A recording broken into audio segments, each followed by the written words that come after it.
meeting. And we're going to take a roll call vote, because we have some people online. Pat. Here. Sean is coming late. John. I'm here. Chris. Here. Kirk is not here. Ed. Here. Greg. Here. And Nancy. Here. Great, thank you, everyone. Just a quick review of the agenda. We will have public comment. If there is any, we will move on to liaison reports. We will have a Collier's team update, then a financial review.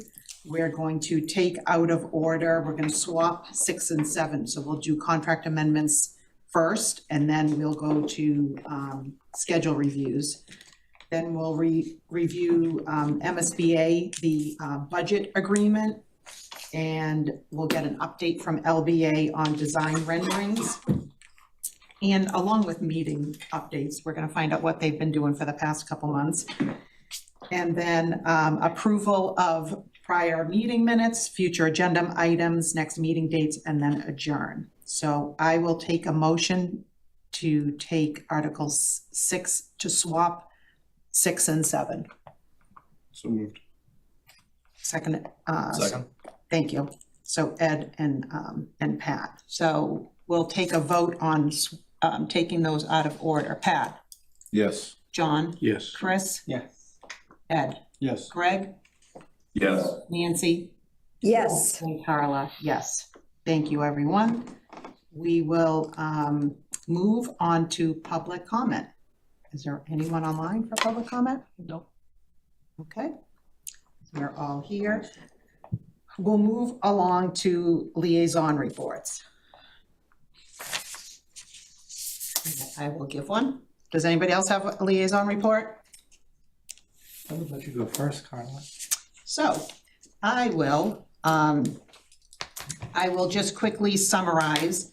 On March 5th, we had a FinCom meeting. We had joint forums for both projects, the Center for Active Living and Killam, on April 2nd and 16. They both went very well. We then went to town meeting. We had an all in favor vote and one vote dissenting. So that was excellent. And I guess we didn't keep with our perfect attendance, our perfect voting record for town meeting, but that's okay. And then on May 13th, we went to our vote. We had a 97% favorability vote for the project. 79. If I may. Yes. Based on other towns, 79 is not unprecedented, but I hadn't seen it for a long time. That's a huge support, a huge percentage. You should be very proud of the work. Thank you. It shows that commitment to the town for the schools. The town is very committed to the schools. The town also realizes that Killam needs attention. So that was very helpful. We've been talking about it for a long time. I would like to thank town staff for all of their work creating the calculator so people could figure out how much this was going to affect their tax bills. The town clerk and her staff, which was a seamless, I think, enjoyable election, if I can use that word. The Yes for Killam group for all their support, and this group for all of their support. So it was a great outcome. So now we have 2 projects as a town to complete over the next few years. So this will be fun.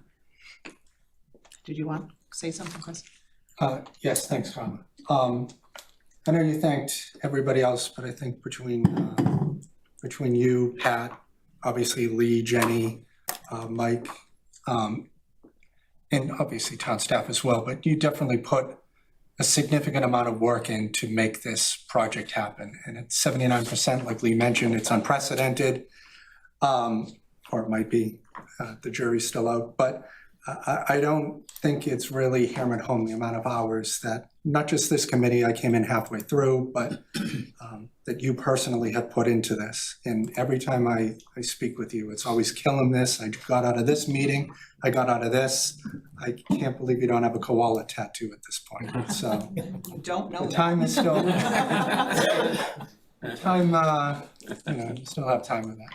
But no, just thank you to everybody here for, it was a good showing, and it does show that we put, schools first, as well as other projects in town as well. Great. But thank you all. Thank you.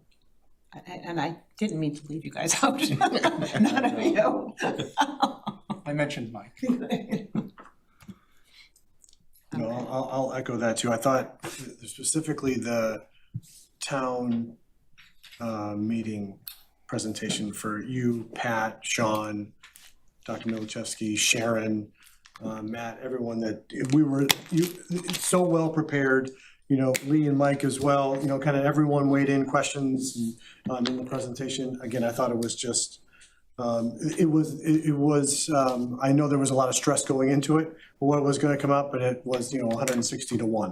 But that is, I think, isn't a testament to all the preparation and all the work. So you guys did amazing jobs. Said it to you on the floor, but then we should do it in the public setting too, because it was to echo Chris, it was there's endless amount of hours that everyone's put in, and now we have to live up to Pat's statements as far as keeping it on time and on budget. But so it's just a handoff now.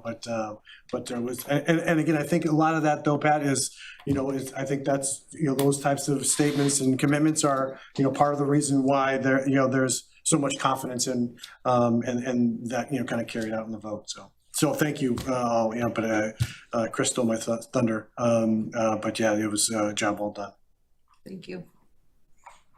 And that one dissenting vote wasn't the person that wanted to meet with you either. No. Which is even more bizarre than it didn't go 159 to 2. Exactly. Kudos for that. We did a good job. You're up, Mike. All right, so I'm gonna jump back to the sharing the screens here. So the next item we have here is the CPL team update. So as everybody knows, Shirley had left the CPL team a while back, and we went through an internal review to try and find the best candidates. We presented a couple of candidates to, I'll call it the senior leadership team, for them to have some discussions with, and I'm happy to announce that we have asked Justin Fernandez to join our team. And he is a project manager, and he's reasonably new to Colliers, but he is an experienced owner's project manager. And I don't know, Carl, if you want to talk anything about the process that we went through meeting with you folks, and then I was going to ask Justin to say a few words. Sure. So as soon as we realized we had a vacancy, Mike got to work. He talked about having 2 candidates. We met with one, and then we met with Justin as well. The team wanted to move forward with Justin, and we've been in a few meetings together and are pleased so far. And we think that you're going to do a great job with us. Okay, good, great. Yeah, so Justin, do you want to just give a little background of like what we've been doing recently, and maybe a little bit of your history as a construction representative or construction? Sure. All your kind of timeline of what you've done. Sure. So pretty much for most of my OPM career, I've been working on schools. I have done other projects. Basically, for the last 6 years, it's been primarily schools, some public safety and police stations. But I've been in construction. I think I've spoken to most of you in the meetings prior to these, but I've been in construction for about 20 years. I started my career off as an electrician and kind of just worked my way up to where I am now today. This seems like a great town. Really excited to work with you guys. And I don't know, not too many more details. I feel like I've said the same thing to the same people, so I don't want to keep going. And I think, you know, one of the deciding factors for us was because you had that construction experience and we wanted someone with, you know, to take us into the construction phase that way too. And you had done, what was the biggest school? It was Belmont Middle High School. And that was what, about It was I think it was 420,000 square foot, $300 million project. So we're very happy to have him on our team collectively, and then very happy to have him on your team as well. Justin is actually working with me on another project as well, along with Harani, who's our assistant project manager. So we have a kind of a tight-knit team that's working on 2 projects. The good news is that project is just about 1 year ahead of yours, so we'll be able to find all the lessons learned from that project we'll be able to apply here as well. So we're always trying to do that on all projects, but the timelines are very similar. They just started construction. We're going to be going into construction around this time next year, right? We'll be talking about that in just a little bit with the schedule update. In Belmont, you did a lot of muddy geothermal wells, right? Very muddy. That was one of the presentations I went to, and I remember just like hearing that loud and clear. Yeah, it was pretty unbelievable. So the MSBA does whenever we do an update, they ask us for a formal acknowledgement from Matt as the executive in charge of the project. We don't officially need a vote, but we typically ask for a vote of support so that Matt has that as backup when he's sending the letter. Yeah, so we will, so the motion will be to accept Justin Fredenzi as our project manager from Colliers. So moved. Second. Any discussion? Okay, so we'll move to the vote. Pat, Yes. John, Yes. Chris, Yes. Kirk, no Kirk, Ed, Yes. Greg, Yes. Nancy, Yes, and Carla, yes, and the motion passes. Welcome. And so Matt, Thank you. we have that, Yeah. we have an updated letter. Yeah, we'll update it. All right, awesome. Yeah, we can send you over the draft if, you know. Yeah, that'd be great. That'd be great. Thank you. I think So what we'll do is we'll send a letter formally requesting it, and we'll send you a template letter that you can modify and add to cover your. We used it before. Yeah, exactly. Okay. and if you don't have the updated one, we have the last updated one. Actually, it's on the website too. Right. If not, I have it. All right. So next we're going to do the financial review, and Justin and I are going to tag team this a little bit, but I wanted to start by showing the project budget as it stood before the vote and before the project funding agreements and all the updates that we're going to be talking about this evening. And where I'm really kind of focusing in on is we have a total project budget here as I zoom in here of $2,200,000. That was for the feasibility and schematic.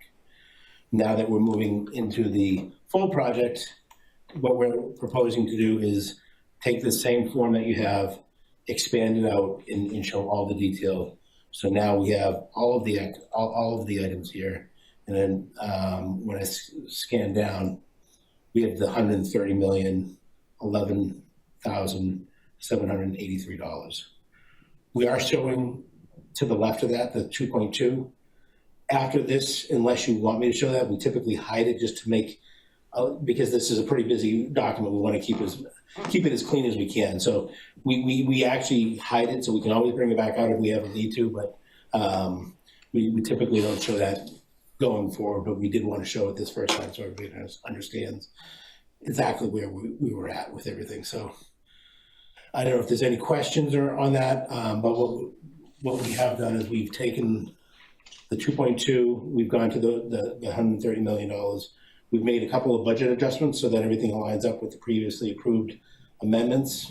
And where we're at this point right now is the hard cost contingency is about $5 million, 5.1 million. The soft cost contingency is 1.1 million. To that, we had a bit of a balance from the 2.2 that we didn't spend. That's the 108 that you see here. So that went to the soft cost contingency. So we've got a total contingency of about 6.3 million. That's usually one of the numbers that people want to keep an eye on and understand where we're at. What was I was gonna ask, so thank you. And as we get potential risks, as we get change orders from a contractor, or we have potential ad services from the design team that we don't have the actual ad service on, we can start forecasting those, and you'll see that that shows up in this forecast column here, and we'll carry down here, and we always show that. So what we will typically do in that potential risk, for example, on change orders, we first get maybe a field bulletin from the design team.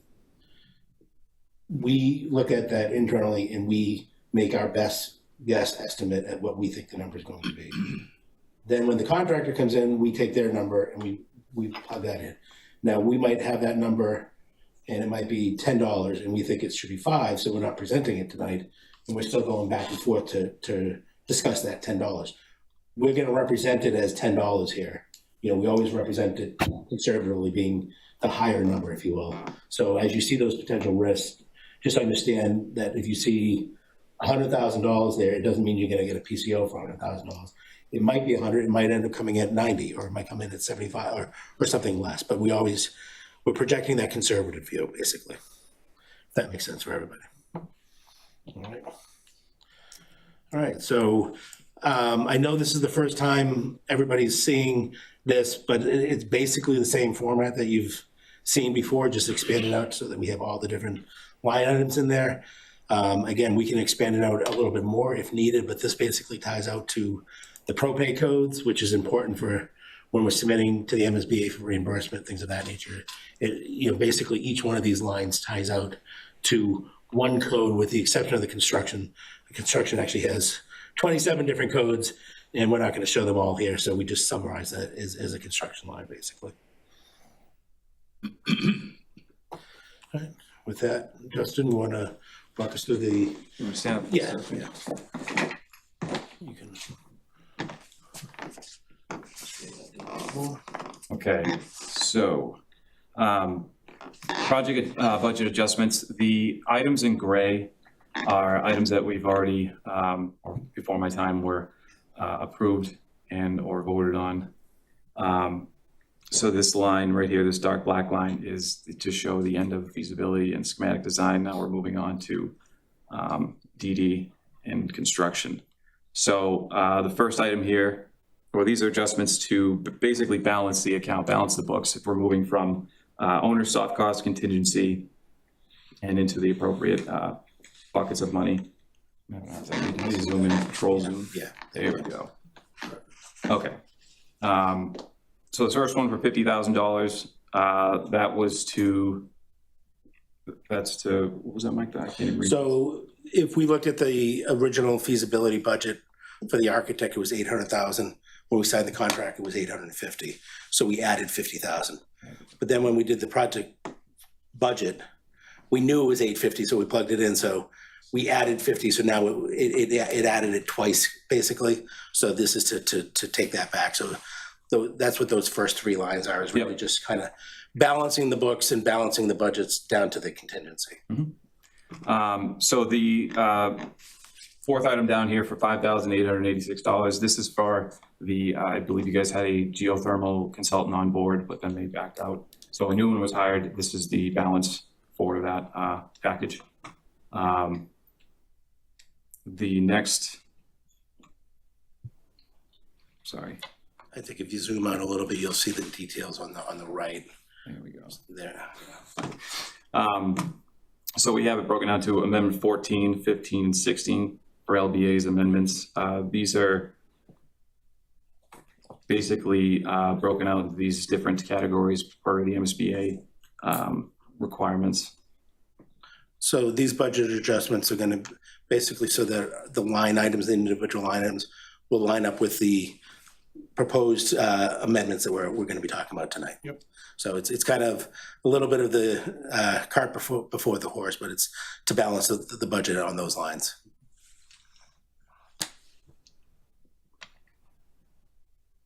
This helps outline it a little bit better, maybe. All right. So for committed costs, same Same idea with the gray. This is previous stuff that has already been taken care of. And then the items below, let me do that. 12.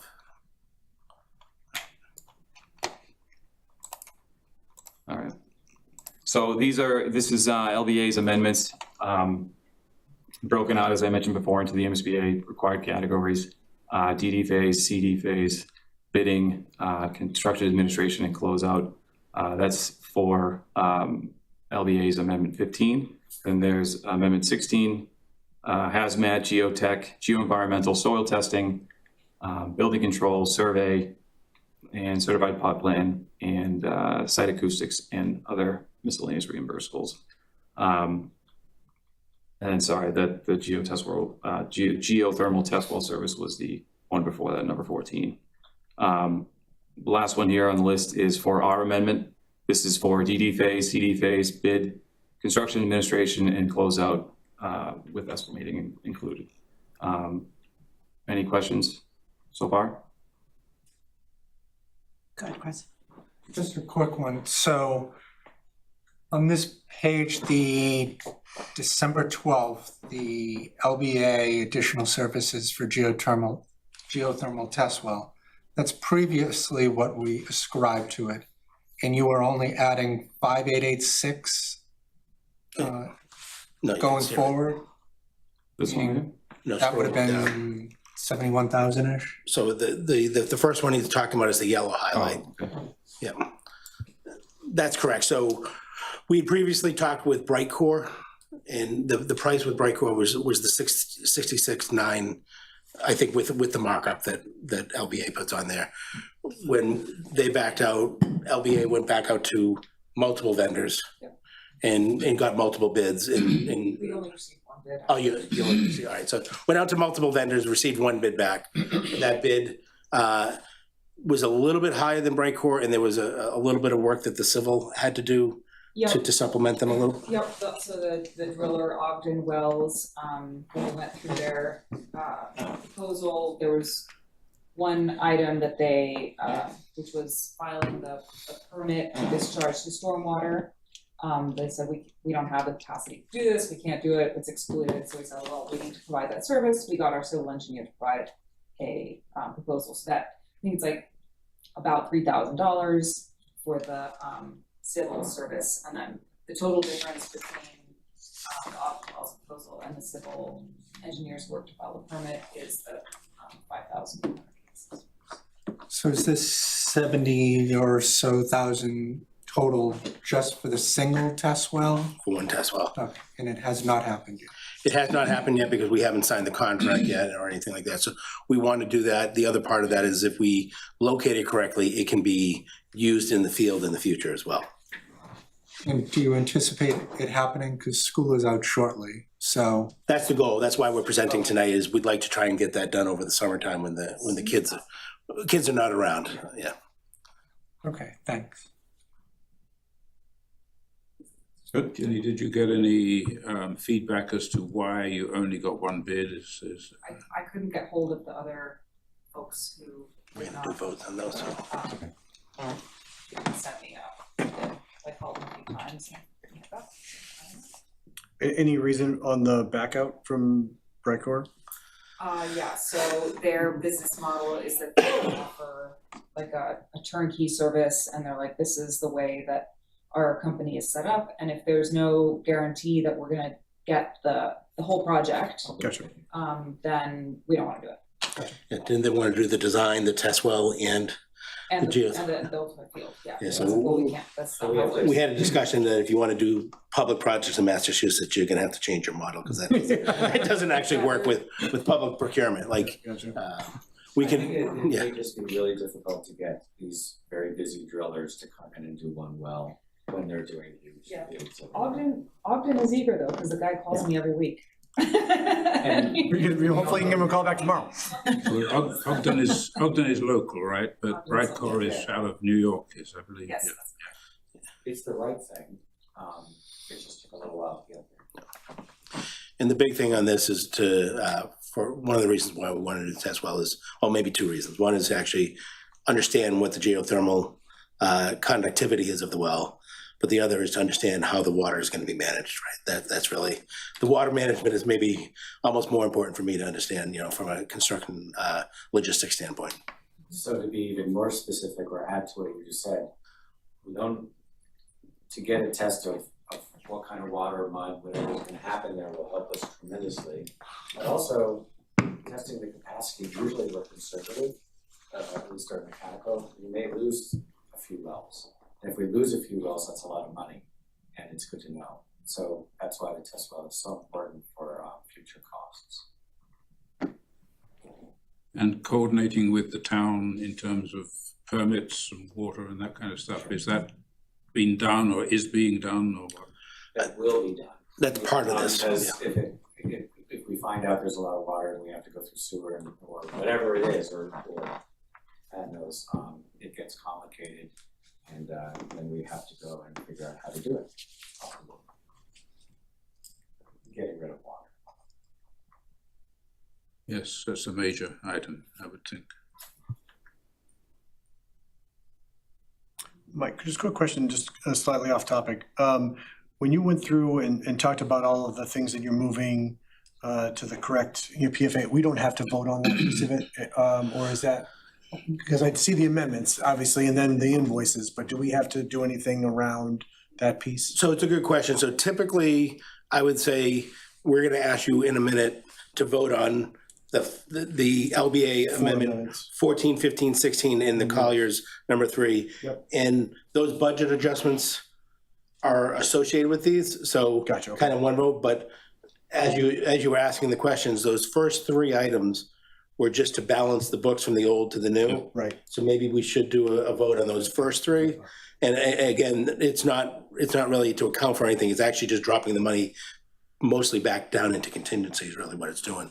So After this presentation, we do have a vote for financial review. Right. So we can vote So on that. we'll take a look at that, and then we'll take a look at the actual amendment. So I would say going forward, you typically are not making an adjustment unless you have a commitment that you're adjusting for. Yeah. So normally, I recommend only 1 vote, but if the body wants to do 2 votes, you can, but it's 1 vote, just acknowledging that when we're making this commitment, we're also going to adjust the budget so that we're within budget on the line. Yep. That's a great question.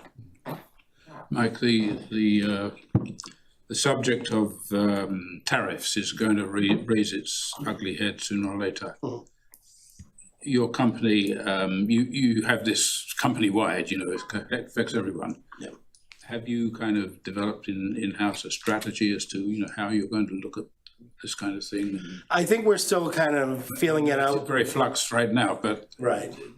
people have to start thinking about it. And Yeah. presumably you've got lots of other jobs where people are starting to think about it. So any wisdom from you? I think right now what we're looking at, and we actually just got an update from an estimating team that we're not using them here, but they do a monthly update. It's called their RLB. They do kind of a forecast of the market, and it's funny, they're saying right now what they're seeing that's affecting construction is actually more the labor pool and not having a lot of extra labor out there is actually what's keeping the prices up. They're not dropping as much as they could if there was more labor available, but they are looking at the tariffs, they're working towards that. But I think what we've done here is we've set ourselves up with an appropriate contingency to cover what we feel that we might incur with the tariffs. We're going to continue to monitor that. We're going to be doing estimates at the end of design development at 60% and at 90%. So we're going to have 3 more estimates between now and when the bids go out, which is the bids are going out in March of next year, March, April. So we're less than a year out, and we're going to have 3 more checks.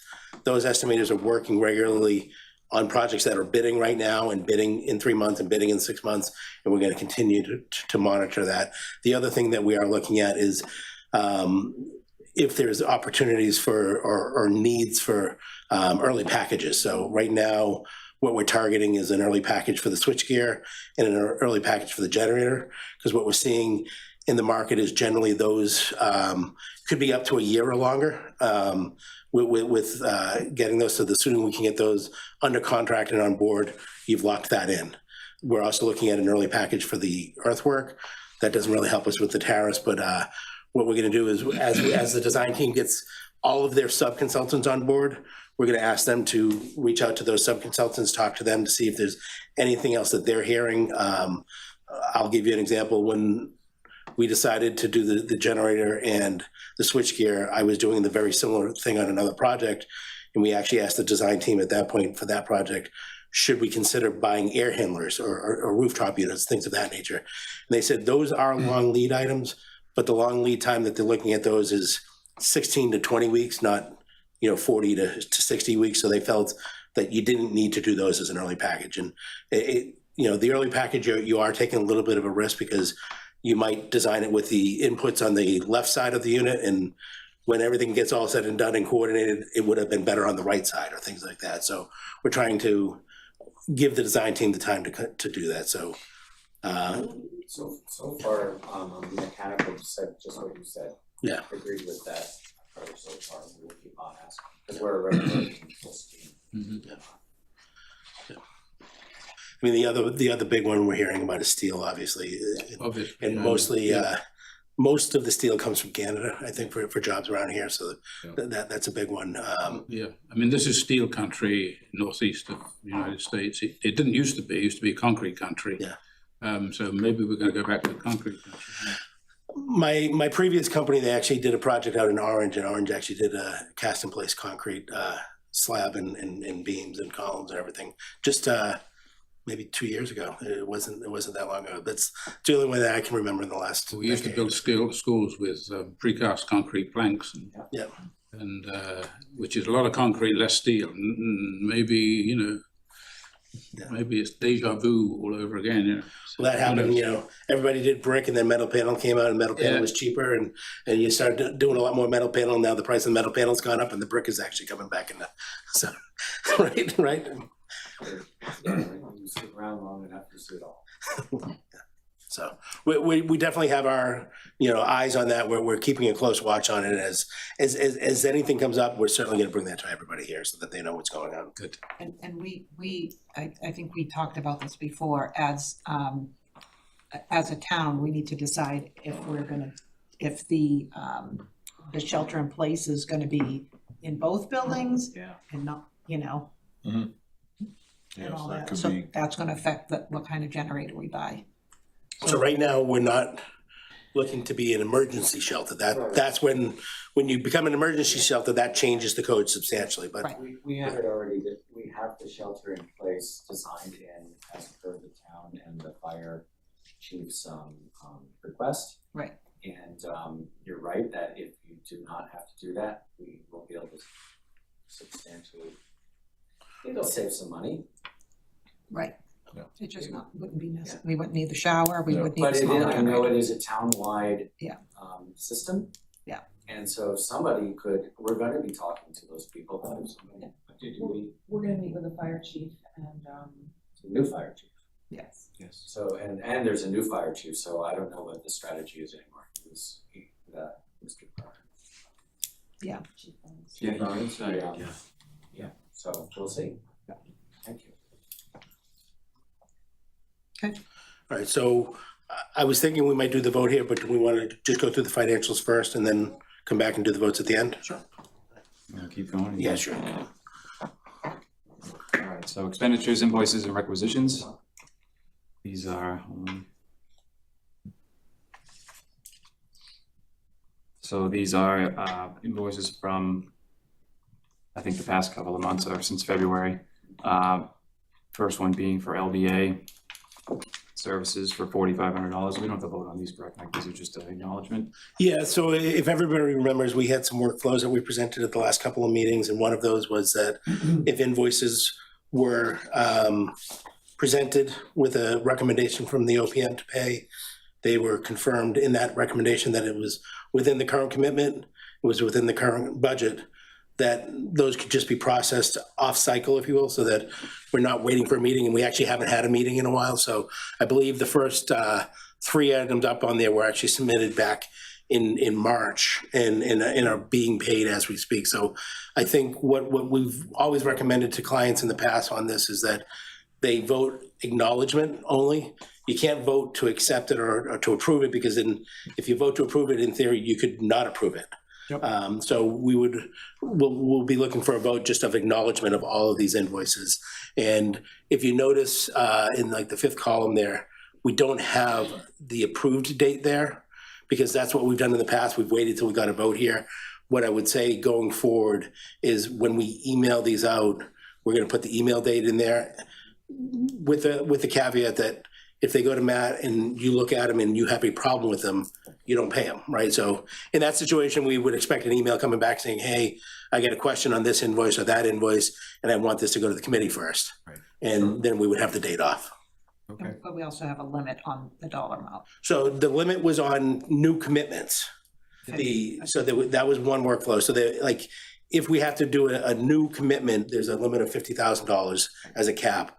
But on the invoices, we said as long as it's within the overall commitment and it's within the overall budget, then it could be paid.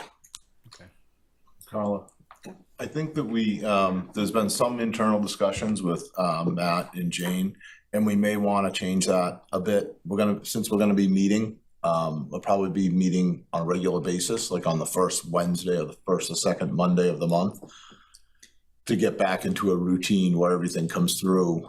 Because and I think with the scattered meetings and things coming through, I know on Recal, there were a couple invoices that kind of got missed. So we may want to discuss going back to a system where the invoices come in, they come to the committee for approval, and then they're paid. And we're meeting every month, so it's a monthly thing.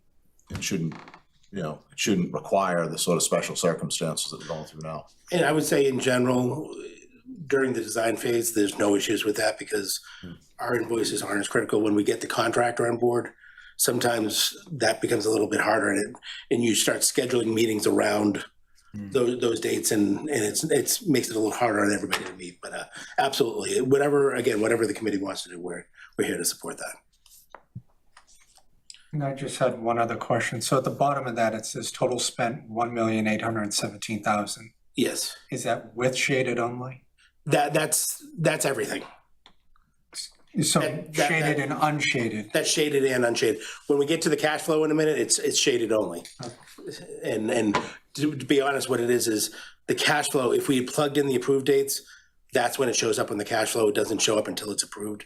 Because what the idea there is that the cash flow is when you're paying it, not necessarily when it's being incurred. Because that's, again, typically what you're looking for is like, when do I have to pay that? When do I have to cut the check? Yep. I think another item that will be updated is the propay number as things get processed. Everything's kind of a snapshot in time, so as things get processed, we'll have more information, and those will be populated as well.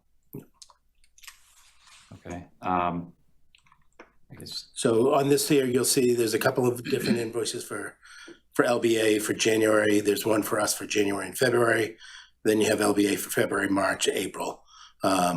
You'll be getting caught up invoices for us from February till the end of June next month.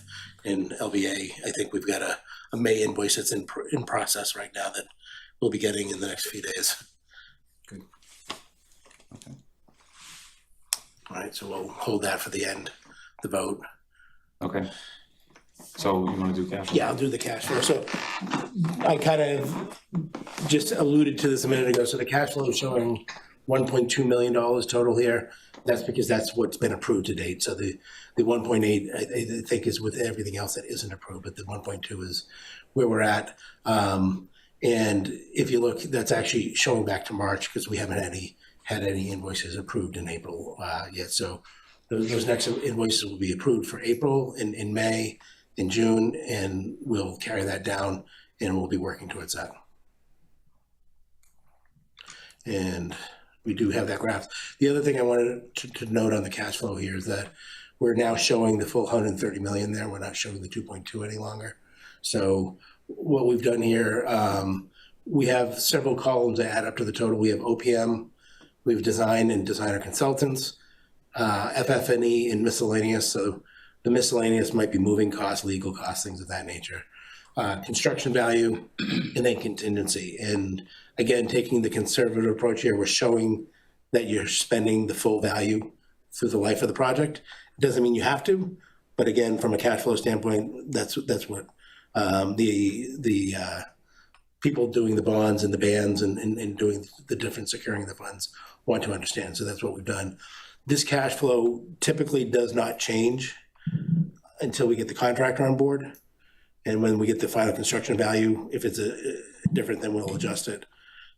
Typically, we might do one more adjustment at the halfway point or something like that with the contractor, but we really like to try and keep the cash flow where it is so that you can see whether it's on the numbers there or graphically here, are we on budget or over budget or behind budget? And especially when the contractor gets on, if we see that we're starting to be behind budget too much, that's usually a sign that the contractor might be behind schedule, because contractors just don't put the work in place and not bill for it, right? If it's in place, they're gonna bill for it. So that's what we're gonna show every month. We're gonna continue to let you see where we're at with the cash flow. Right now, we're just a little under because we haven't met in a while, but I think we're in good shape. All right, so going back to the very beginning here where we had the budget adjustments, I think the first thing we'd be looking to do a vote on is these first three adjustments, the 50,000, the 55, and then the 114. So the first two were just to balance the books, if you will. And then the third one was to drop money down into the contingency. And those are basically to align the budget that we had with the 2.2 million to the new budget of 130. Okay, So so the motion would be, motion would be to accept the budget adjustments of $50,000 moved to contingency, $55,500 moved to contingency, and $114,292 moved to contingency. So moved. Second. any discussion? Okay, time for the vote. Pat, Yes. John, Yes. Chris, Yes. Ed, Yes. Greg, Yes. Nancy, Yes, Carla, yes. Sean's not, can you just let me know when Sean comes on? Okay, and the motion passes. Excellent. And that's the best type of change, right? When we're dropping money into contingency, not going the other way. All right, the next budget adjustments, again, we can take votes on these if you want. These are tied to the amendments. And like I said, what I typically say is when you're making the recommendation for the amendment, you understand that we're gonna always keep our budgets balanced, and those just would go along with that. So let's Do it that way. separately, yeah. So the first one we would be looking at is LBA Amendment 14 to allow them to move forward with the geothermal test well. We're adding $5,886 to the original budget that was $66,924.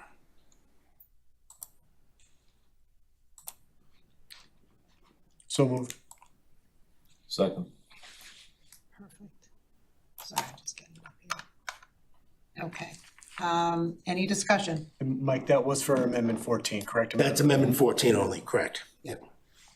Okay, no discussion. Pat, Yes. John? Yes. Chris? Yes. Ed? Yes. Greg? Yes. Nancy? yes, And Carla, yes. All right. So 14 for Amendment passes. 15, I'm gonna go to the detail here so that I can pull the total out. So Amendment 15 for LBA, this is for what the MSBA terms base services or basic services. It's design development through closeout. It excludes some specialty items like the traffic and things. We'll be talking about that in just a minute, but this is the basic services. It's broken out, as you can see on the chart in front of you, and the total is $9,050,000.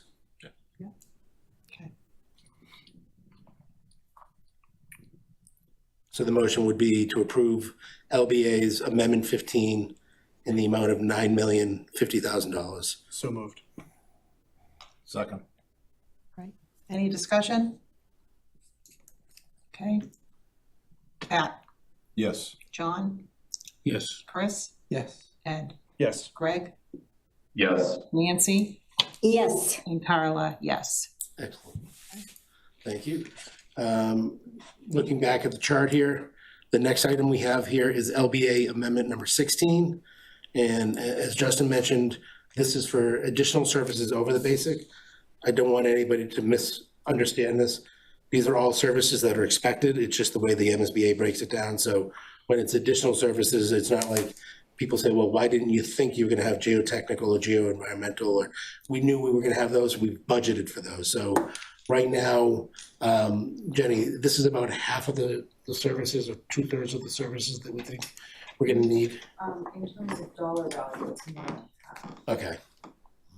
So there's some that we're still looking at, for example, traffic study, the initial price that came in, we had done pretty extensive studies already, so we just wanted to make sure that, you know, that we were, if we could reduce that a little bit, we were going to. So traffic is not in here. So there's going to be additional items. If I scroll back here just for a second, just so everybody understands. This is the architectural budget, and this blue box here,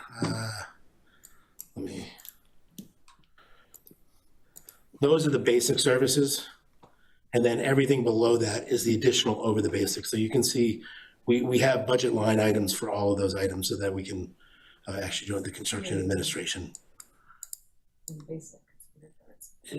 is there. Yeah. That's just, yeah, the closeout should be above, below the construction administrator. So all of these other items, we do have budgets for them and we're working through those. So what we're looking at here for Amendment 16, sorry, is just a few of those services. The ones where we were able to get new proposals, not allowances, but actual proposals for the actual work and get them. So that's the hazmat, the geotech, the geo-environmental soil testing, building control survey, the plot plans, acoustical surveys, this miscellaneous other reimbursable. The contract allows the design team to bill for like reproductions and things of that nature, but we don't have a budget for it. So this is just creating a budget for that. So that 22,000 is kind of a placeholder. Everything else is a hard number with a proposal supporting it. And so then going forward, so just say for traffic, once we have a hard number, that's a new amendment. That will be, exactly, yeah. Okay. Yeah. We're spending some extra time on that after talking to Carla about certain aspects of it. And we're really working with their traffic person to understand exactly what needs to be done and what could be done to help you and the town in the future. Really get into it. So the project has a limit. And it's usually the footprint of the school. So the sidewalks and the streets and the parking spaces, they're gonna work on getting that into our contract. Yep. Because we don't want a nice, beautiful, the street work and the park, you know, all that. Yep. So. Makes sense. All right. So again, we've got a number of different items there for the various specific trades. But Amendment 16 would be for $443,658 as a total, broken out as you see. So approval, Approval of this, correct? Correct. So moved. Okay. do we have a second? Second. Discussion.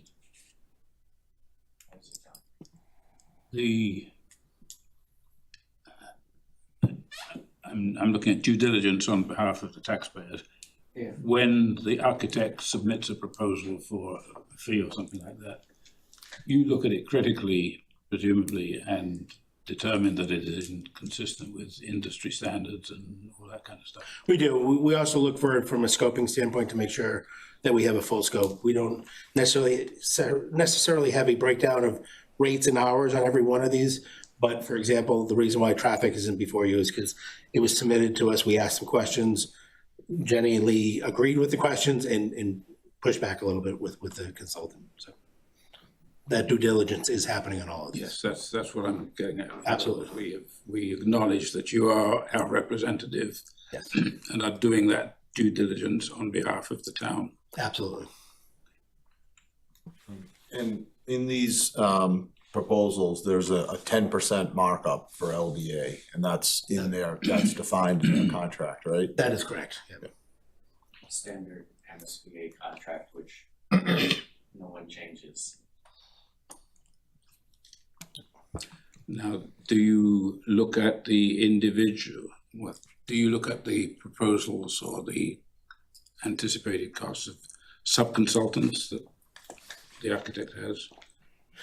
I think most of these are sub-consultants, but there is, again, with the way the MSBA breaks things out, there's certain amount of civil and soil work, for example, that is owned under the basic services, and then they're like the test pits themselves are not. So the test pits are done as an extra service. That's the soil testing that you have, things of that nature. So we do look at it holistically to make sure that we don't have any scope gaps. That's really what we're trying to do. I think the OPM does not scrutinize the sub-consultants that we have under our basic services. That was my question. Yeah. Is there? Our lump sum, we have all of the consultants, like 17 or 18 of Yes. them. It's, believe me, since there's that long list of things that we need to do, and they know what to do. Yeah.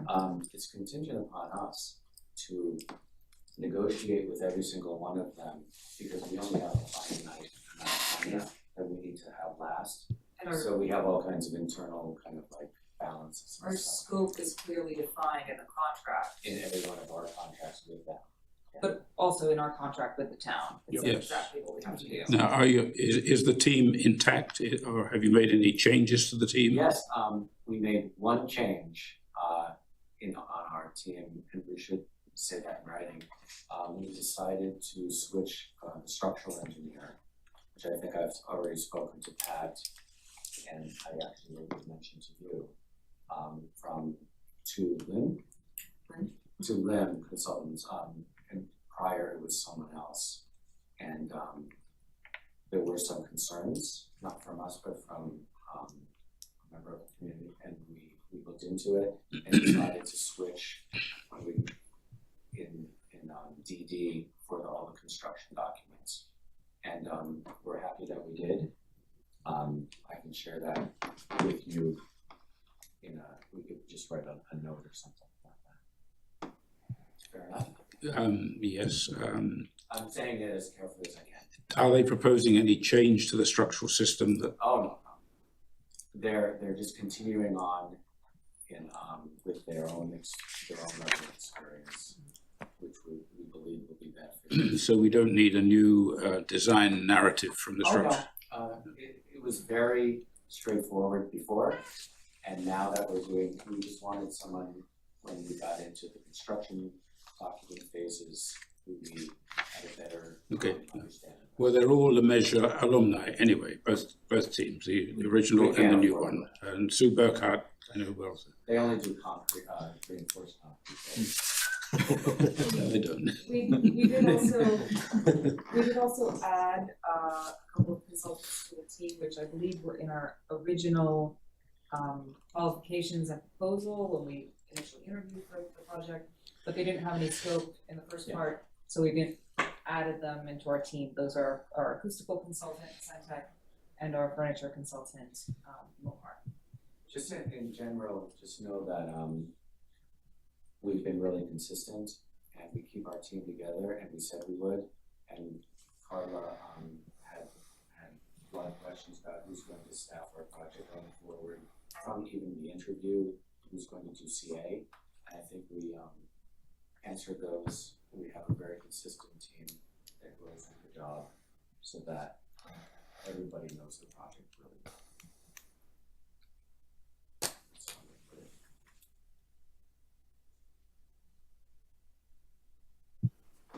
Any other discussion on Amendment 16?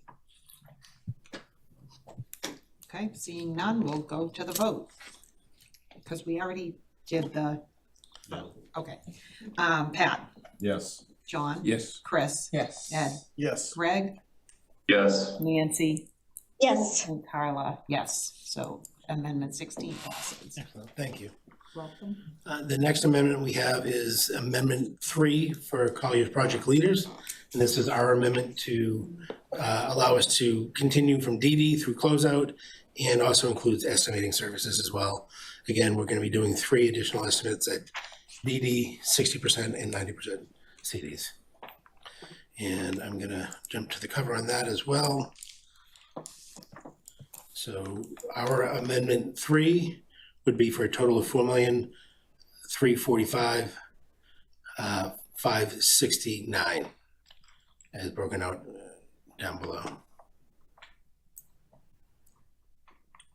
Vote to approve amendment, CPL amendment number 3. Second. Any discussion? Just real quick, maybe I should ask prior, but by us doing the whole vote before town meeting scenario and saving time and money, is that reflected anywhere in this? So that is reflected. The initial proposal we received from LBA was actually 600,000 more. Through the negotiations, we had signed them for an additional 500,000, and through the negotiations with the district, they reduced their price by another 100,000. So the 9,050,000 was originally about 9.6. So it did come down by that 600,000, which was $500,000, which was already being paid out, if you will, and then a $100,000 discount. I think the thing you're really hitting at is by starting early, by paying us and starting early, do you think that it will affect the amount of money that's in the construction bid? I don't know if we know that, but we're hoping that through what people have said, that will lower your construction bid because it'll change the schedule and the escalation. And that's kind of an end game thing that you guys did. I will be showing you at the end of this what we've been doing over the last 2 months. And I have to tell you, like getting started on the design development, really, because that money went into our design development. And getting started like that was very fruitful for us, and it got us really moving, and we did a lot of work already, and we're cranking. So that's always just a good sign. I know that doesn't sound like money, but cranking is good. It's better than non-cranking. It is. It's better than waiting and then just starting from, it's a big Today. boat. It's hard to Yeah. get the boat moving. And we kept the boat moving. Thank you. Any further discussion on amendment 3? Okay, seeing none, we'll go to the vote. Pat? Yes. John? Yes. Chris? Yes. Ed? Yes. Greg? Yes. Nancy? Yes. And Carla, yes. And amendment 3 passes. And the That's 8 o'clock. And next the vote total. What is, church, by the way, excuse me, this is more important. What church is bringing the bell?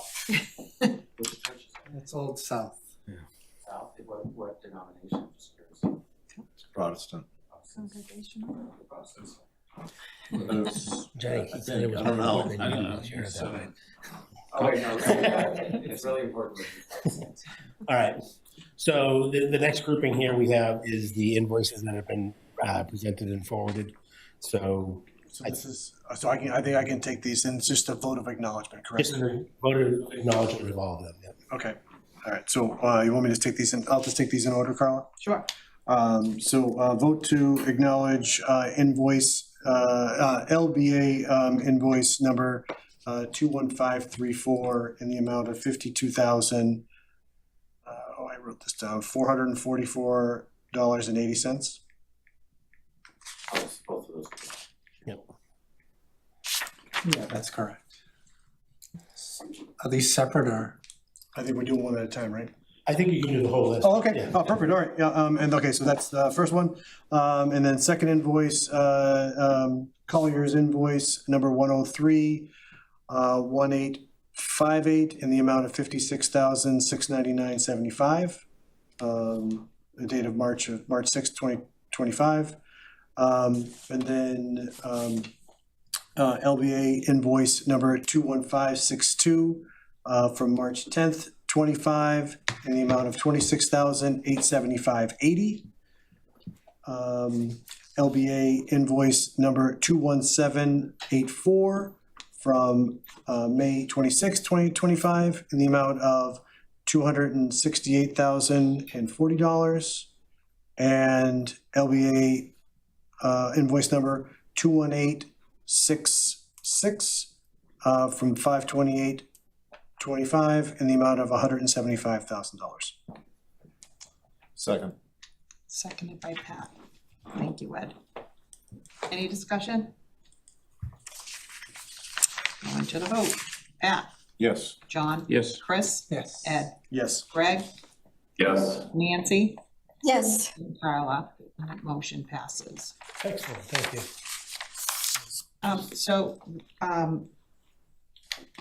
We're having a hard time with the audio, I guess, and I think it's on Zoom.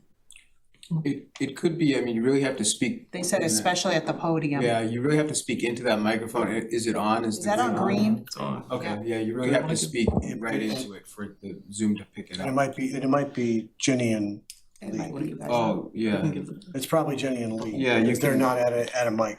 you can also, Be like Bob Barker. yeah, you can speak into that mic and that would be very good. I like that thing in the middle where it happened. In the middle, so- It's gone. The owl, that was the owl. So this is room amplification.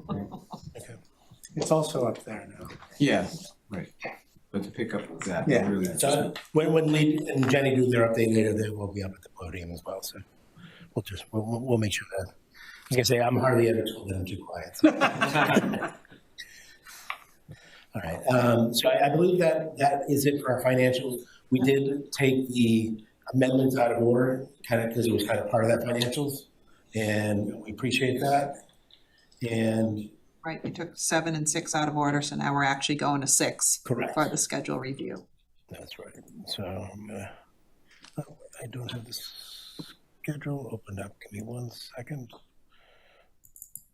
So I will be sending an updated schedule to everybody tomorrow. We did notice there was one date that had to be adjusted, so that we didn't have negative flow. But we have shared the schedule with you previously. What we have done is we have updated that schedule. Chris, to your point earlier, we've actually taken into account the saving 1 month on the overall design. So if you look at our previous schedule, we had DD to 100% documents taking 12 months. In talking with Lee and Jenny, they thought they could actually do it in 11. And by spending $500,000 earlier, we're actually doing it in 10 now. So it's actually reflected in here now. What is also reflected is the notice of award, the letter of intent that we got last week was the official start of like this DD phase.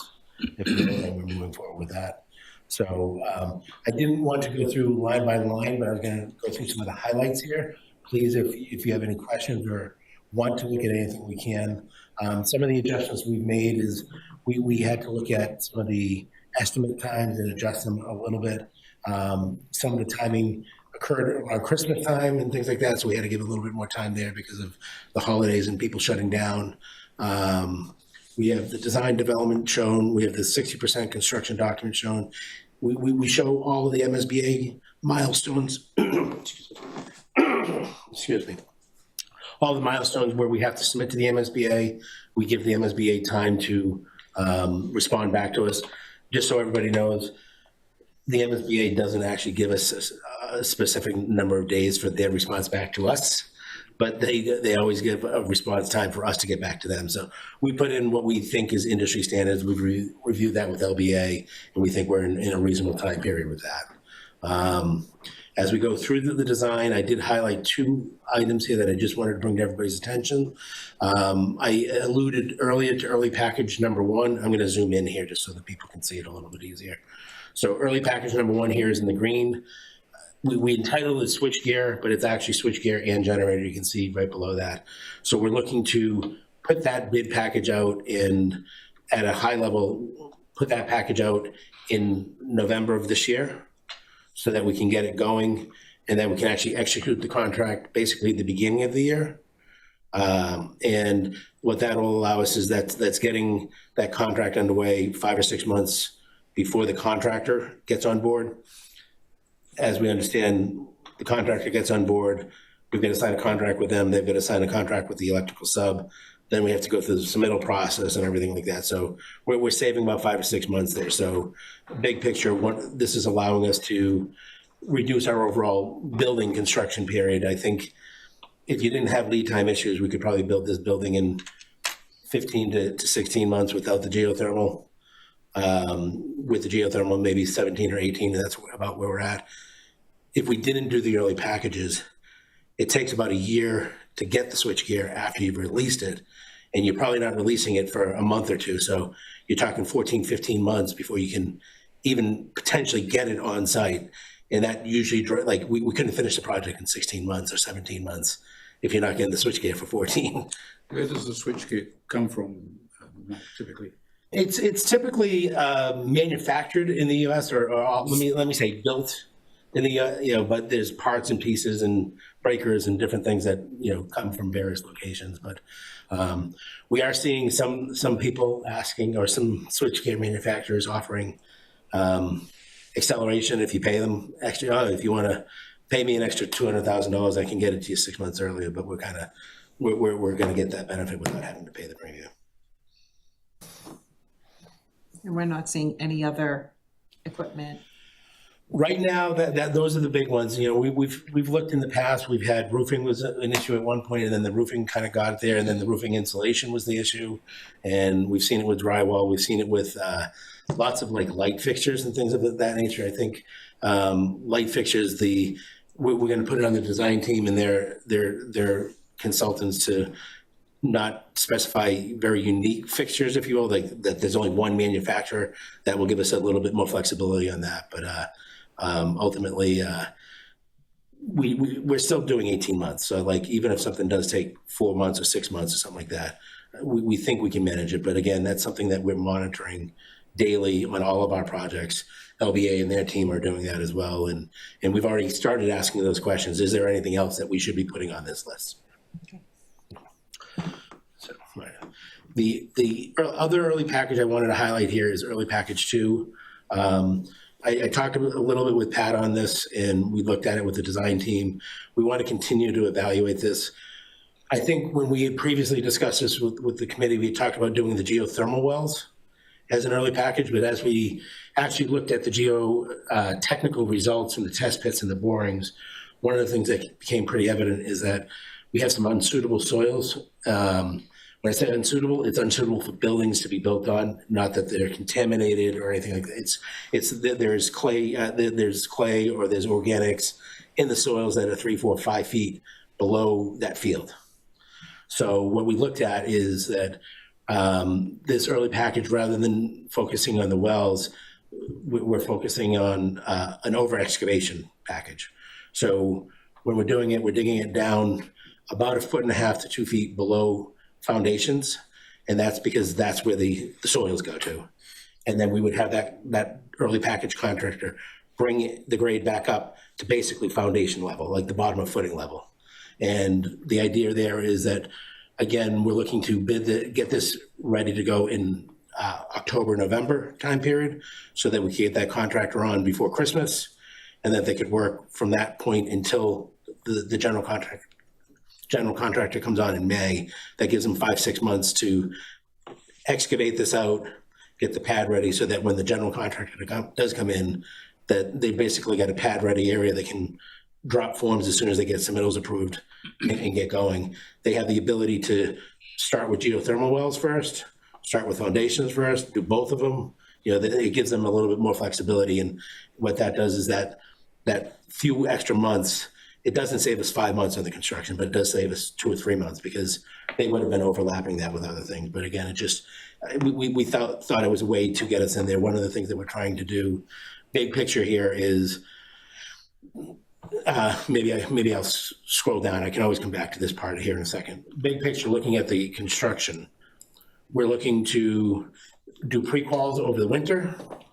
That's what you see, pre-qualification committee kickoff in November. We're getting qualifications back in December.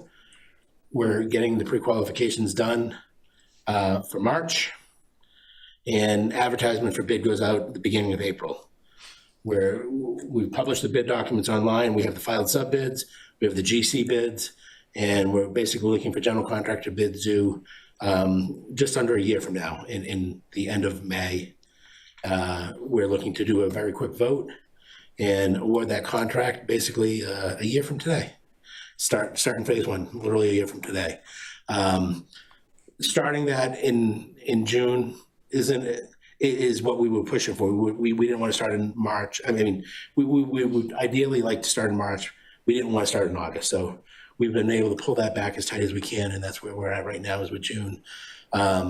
Looking at that 18-month, 18-month construction period, that gets us to basically Christmas, if you will, Christmas of 28.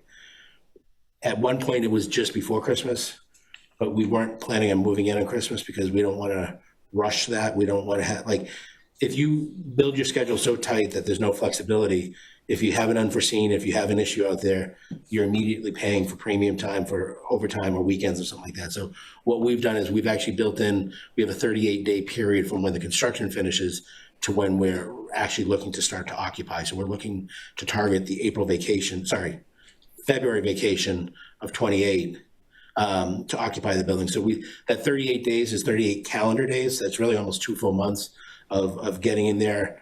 That's furniture deliveries, that's getting the contractor to finish punch list, that's training our staff on the new equipment, kitchen equipment, and all the different technologies, things of that nature, and allowing the teachers time to move in a little bit. They can start moving some personal belongings over, things of that nature.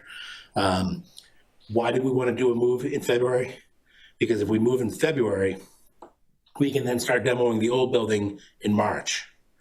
And the key with that is by starting the demolition in March, we feel that we can, over the course of that 6-8 months before the next winter season really hits, we're expecting the contractor to finish everything. If we waited till June or July to start the demo, what happens is you're going to run out of time before the cold gets here, and then you're going to have to sit over the winter and come back the next spring to do finished asphalt, finished concrete, plantings, grass, things of that nature. So by getting this done a little bit earlier, by getting the students in February, it does a few things. One thing is the students that have kind of lived through it get to enjoy the building a little bit, right? And they're in there. But the other thing is it allows us to get that old building down, ideally the bus loop in before the students come in September of 28, and then the rest of the site balance basically finished before the winter comes in. And so that's the goal. That's where we're at. We think it's a reasonably aggressive schedule, if you will, but it's a reasonable schedule. It's not overly aggressive. I think having that time in there for the move-in, if that 38 days had to become 30 days and we had to give the contractor 8 days because of an unforeseen or something like that, that's still very reasonable for us to do. But it is kind of building that in there. So jumping back to the early package, by doing that early package, it just gives us a higher likelihood that that builder can do that phase one building in the 449 working days that we're showing there, which is, again, it's basically about a year and a half. So I know that's a lot of information, and if people want to look at it and think about it, the one update that I will have, if you look at your schedule that you had in your package, the move-in was actually shown to overlap and go out 9 extra days. So because that 38 days was actually 47. So we did adjust that from 47 down to 38. And that's basically based off of this meeting is happening a little bit later than we were originally thinking. So we're going to continue to evaluate this. We're going to continue to work through it, but I think we've got a pretty solid plan right now with the 2 early packages. We did have some discussions with Carla and Pat and Matt and Jane that we were going to be working towards getting informational packages over to Concom maybe a little bit early to make sure that we're keeping on track with that, because getting that early earthwork package out in the fall is key to kind of making everything else work. So we're going to be working on that.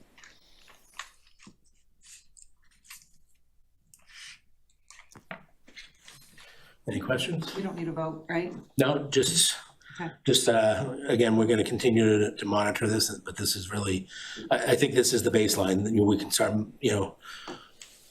managing off of this and let you know if we deviate from this, but this is what we'd probably use as the baseline going forward. John, anything? My prediction was, remember, my prediction was no matter what you do, John will find a mistake. So you should study it carefully. I'll just offer one thing though. Yeah. United Methodist Church. Yeah. You ask what the Oh, that's what it is. United Methodist. Just don't forget. Who rings the bells? I had to bring it in sooner or later, It's yes. nice. Oh, Yeah.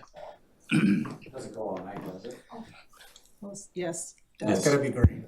The bell.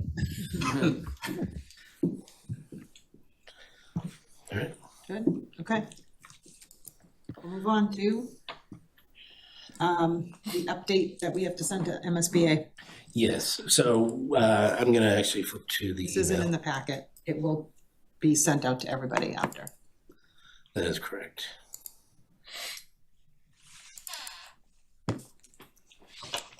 So Carly from the MSBA sent out an email back on the 13th, which is basically right after our vote, after we confirmed with them that the vote had passed.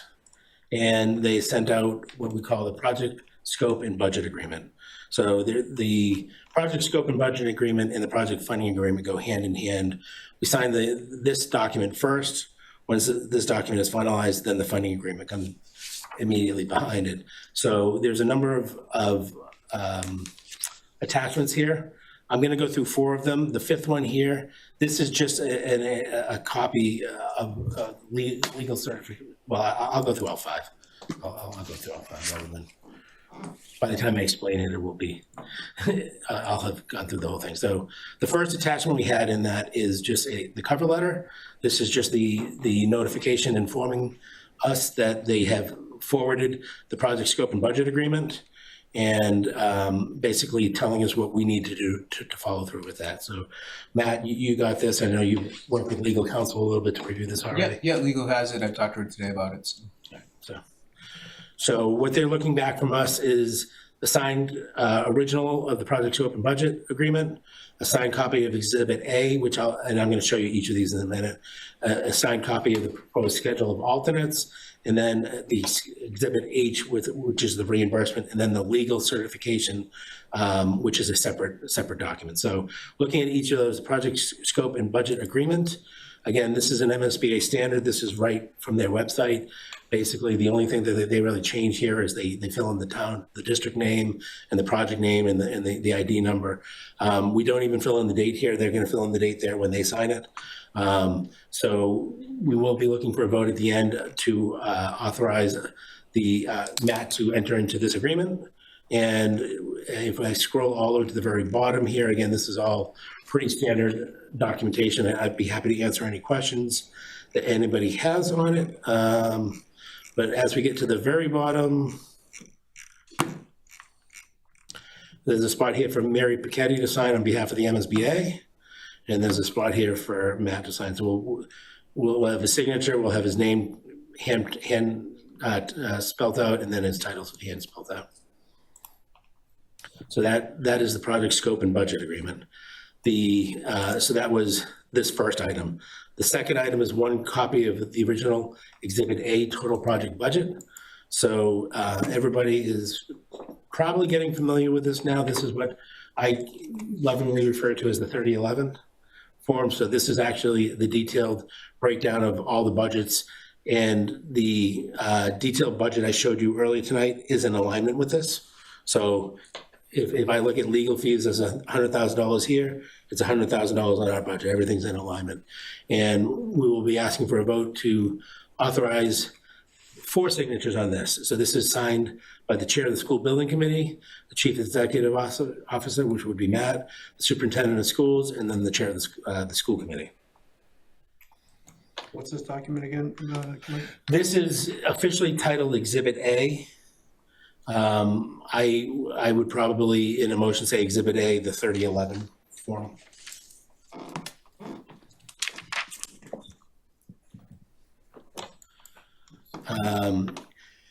Then the proposed schedule of alternates. That's on the next page of that 3011 Exhibit A. So what we're showing them is that there's a potential for an alternate of solar parking canopy, and it's excluded from the bid. So we talked with the group previously. We voted to have solar on the roof as part of the project. We voted to table the discussions on the canopies because it wasn't completely closed out. I gotta stop talking with my hands. Because it was not completely closed out, we did identify it as a possible alternate. So they've identified it here as an alternate that would be outside of the scope of the $130 million, basically. And that one we have to vote as well? That's correct. And what's this one called again, sorry? This is the proposed schedule of alternates. And do they have? I Yeah. could real quick on that one. Did we get the return on investment on that like we did with the roof scenario? Because I don't remember seeing this, the return on investment for this. I think we had all that. We can certainly follow back with you on that and give you that. The return on investment on this one is much greater. The problem is it's not so much the solar, it's the canopies that you have to build for the solar to go on. Yeah. Yeah. So $2+ million. About half the cost was the canopies and half of it was solar, if I remember They right. haven't been on the committee, actually, when we were talking about that. But we can definitely get that for you. Okay. Yeah, absolutely. And like I said, we haven't closed the door on it. It's still it's an option out there. And then the next item here is the Exhibit H reimbursement rate certification. And what that is, that's showing us how did we get to our total reimbursement. So we have a base points of 31. That's what you had when you signed feasibility. We have the income factor of 3.79 and the property wealth factor of 11.7. So that calculates out to 46.58. That actually went up a little bit from where we were. I think that went up by about 3/4 of a point. So you're getting a little bit more reimbursement than you did at feasibility and schematic. To that, we're adding a 1.61 for maintenance. So you can get anywhere from 0 points if you have no maintenance program up to a full value of 2. So 1.6 again is on the higher side of what I've seen on projects. So that I think that's just a testament to the maintenance program you already have in place and that you're going to be using going forward. And then we also have 3 points for green schools and 1 point for indoor air quality. Just so everybody knows, they're showing this as 0 to 4 and 0 to 4, but it's actually a combined 0 to 4 on that. So it's not like we're getting 4 out of 8 possible. We're getting 4 out of 4 possible there. Perfect. The other ones that we didn't touch base on that we didn't get, we're not doing SAM at risk. We're not a newly formed regional school district. We're all new construction here. We're not doing any renovations, so we don't get anything there. And then the overlay zones, those are things that I always have to look up to know exactly what it is, but it's basically for urban areas where you have lots of multifamily housing, more than likely apartments, that type of thing, and also where you have use of public transit. So like if you're in the city of Boston and then they're not having yellow school buses pick you up, they're having MBTA buses pick you up, that's when you typically get that. So I did a project in Braintree, which was a mile and a half from the T station, and there was bus stops, and I thought I might actually get it, and it wasn't even close. So we did look here, and we don't qualify for either of those as well. But so our total reimbursement is 52.19, and like I said, that's a little bit higher than if you went back 6 months ago. I think I was about 51.8 or 51.5. So it was a nice little, it's nice that it goes up, not. And who authorizes this one? Is it all 4 or is it just? This is, it looks like it's everybody but Carla. Sorry, Carl. So, and then the legal counsel certificate, that was the last one. That's the Word document. So this is to be put in the legal counsel's letterhead, just basically saying that they've reviewed the document and that the people signing it are the legal authority to sign it. And do we have to vote on this one too, Mike? So, yeah, so I guess the question I have for you, we could just vote to have them all as one vote. If you want to do each individually, we can do that as well. Well, do we, the only reason I was asking and I wrote them because different people execute them? Yeah, so we can take them one at a time then. So the first one we would have is to execute the project scope and budget agreement, and that would be for Matt to. I wrote down. Do we need to do them, can't we just say the required person to? Yeah, so I'm, on the other ones, I just wrote the 4 signatories. So it's, I mean, whatever you want to do. I don't think there's any right or So wrong. in case we miss somebody or, I don't think there's a problem if you wanted to do one vote to just identify each of the parts in the vote. And like you said, have them signed by the appropriate authority. yeah, maybe we'll do that in case so we don't miss anything. Yep. And can we do all 4 documents in one vote? Yeah. There's 5, right? 1, 2, 3, 5 documents. Yeah. All right, it's all you, Ed.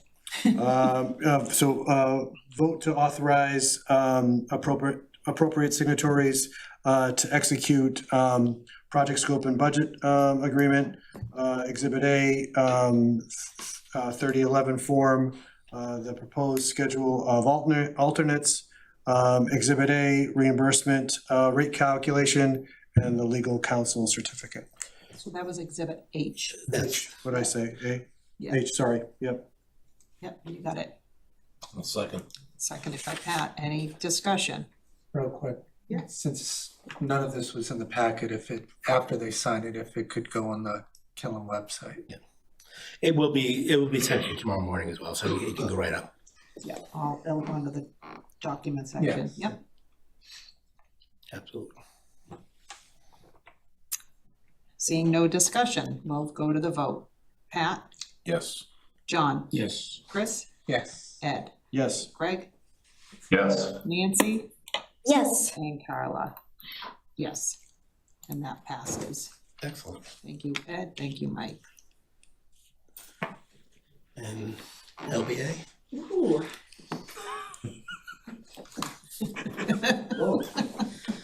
We're on. We just want to share some forms with you. How are you doing this? I'm gonna share my screen. Should I use this thing?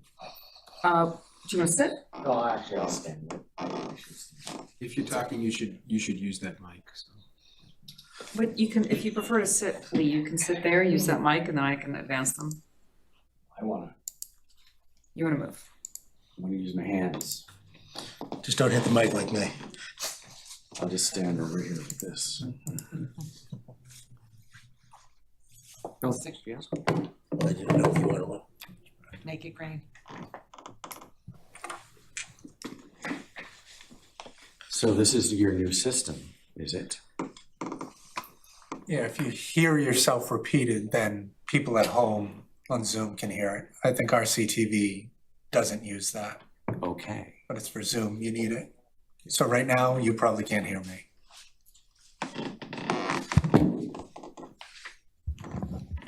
Just press down. Okay. Am I a good distance from the microphone? Yep. Thank you. Thank you. So over the last 2 months, we basically did a deep dive with 2 groups of your people. One was an exterior group and one was an interior group. And the whole goal here was to use the last 2 months to really bring the building up to speed, because, you know, we design, but we don't really get in and get your blessing and your direction to the way that we'd like to do it. And so we met actually, how many times did we met 3 times with the exterior team and 3 times with the interior team. The last time we met, we showed materials and some samples and stuff to get an idea. Who was on so I just have 2 quick run throughs here just to kind of like get you excited before we leave. So on the exterior team, we had Carla, we had Pat, and we had Nancy. Yep. Who else was on that? Superintendent was always there. Lindsay was always there, the principal. And that was pretty much the team. Our team spent a lot of time. And it was interesting because the first time we met was the first time we really talked about the exteriors as a group. And we got a lot of direction, some push and pull. There was a lot of push and pull. But I think that as you learn, we try to listen, and then when we came back the next time, it's like, I think you were surprised that we listened to you. So let me just show you, and then we refined it some more and really talked about it. So this is the way we approached it. I like to look at a town and not necessarily copy, but to get a kind of a sense of some of your civic buildings and also who you might be. And again, think what you will about different aspects of the library and its edition or the materials and all of that. I'm going to guess that every one of you likes certain things about it and don't like other things about it, and that's fine. We were looking a lot at materials and durability and colors and what makes a building kind of fit here. After going back and forth a bit, we actually did come up with kind of a palette for the exterior. At the top, we show kind of you see a base, then you see some panels. We have some areas where we have some kind of panels, and we're actually still looking at two different types of panels, even though they can basically be used the same way in the same areas. We're looking at a kind of a wood look. It's called phenolic, but it's very durable. We used it on Swampscott, which is called, so that's one of those panel types. And the other type might be a more cementitious UHPC, kind of a reinforced panel. It's just as durable, but it looks a little more like stone, you know what I mean? We wanted to just give you a sense of what that could be. And after talking, we had all kinds of crazy stuff going on.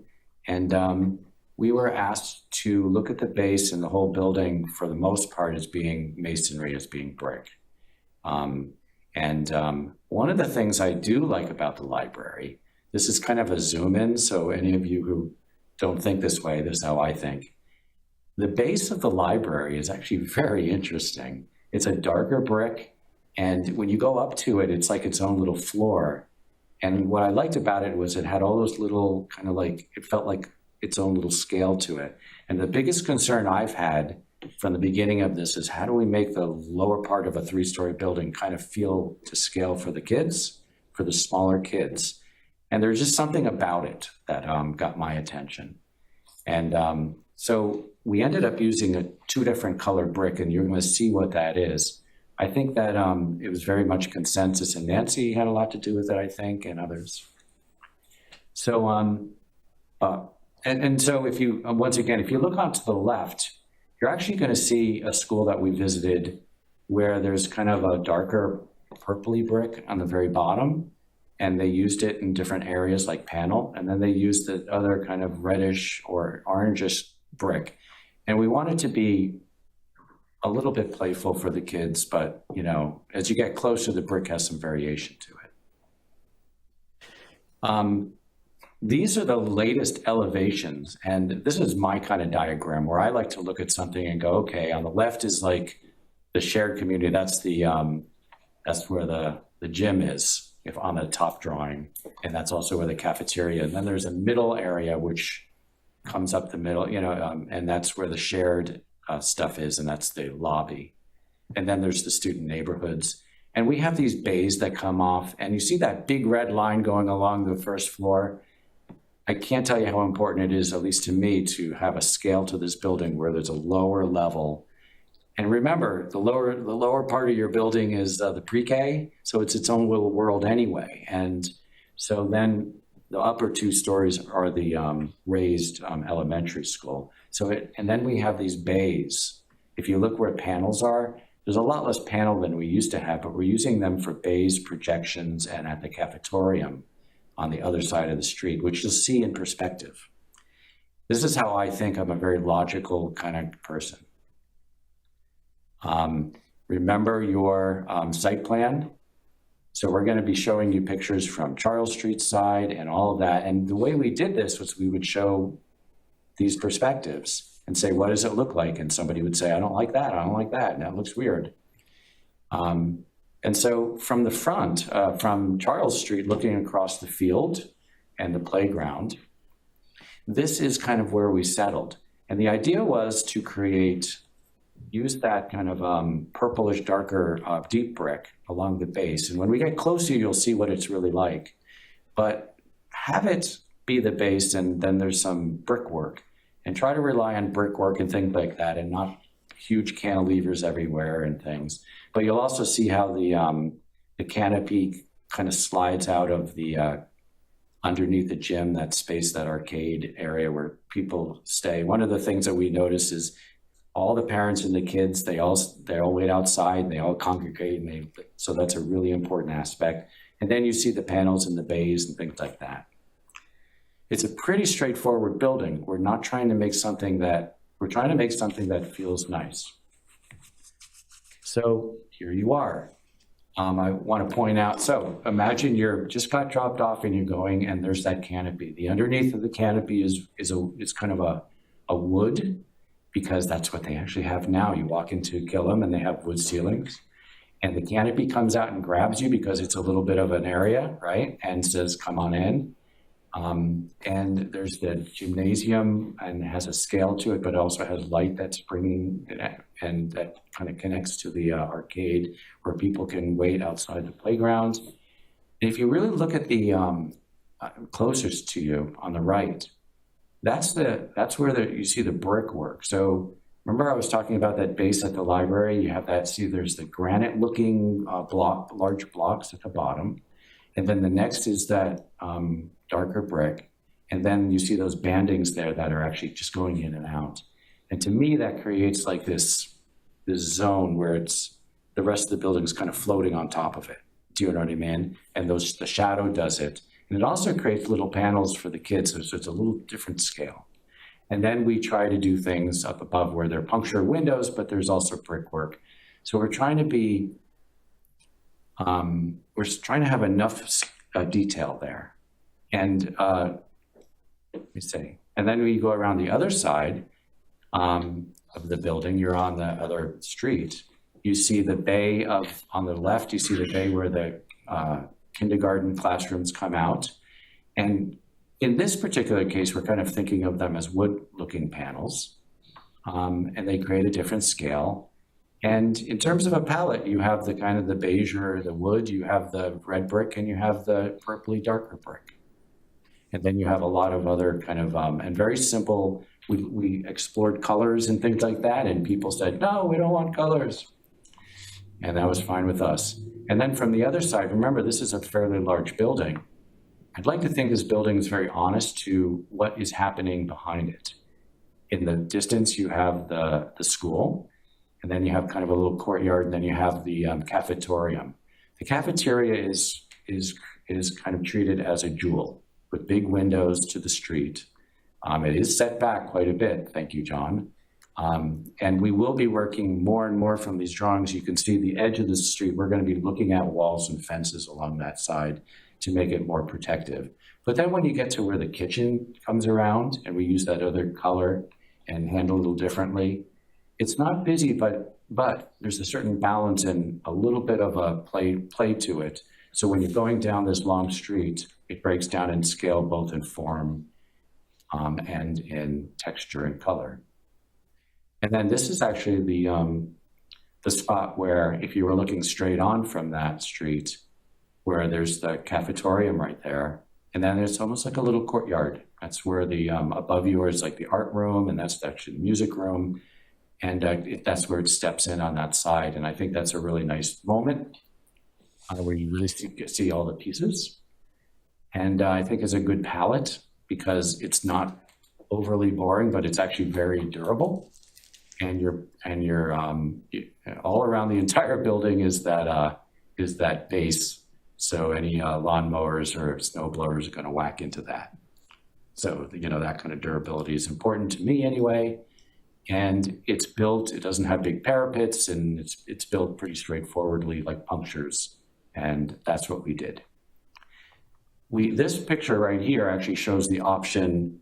If you look at the wood, if here you look at the wood and it's kind of like that wood color, well, this one's more like those other panels that we could choose, UHPC, that has a little more of a stone look or cementitious look.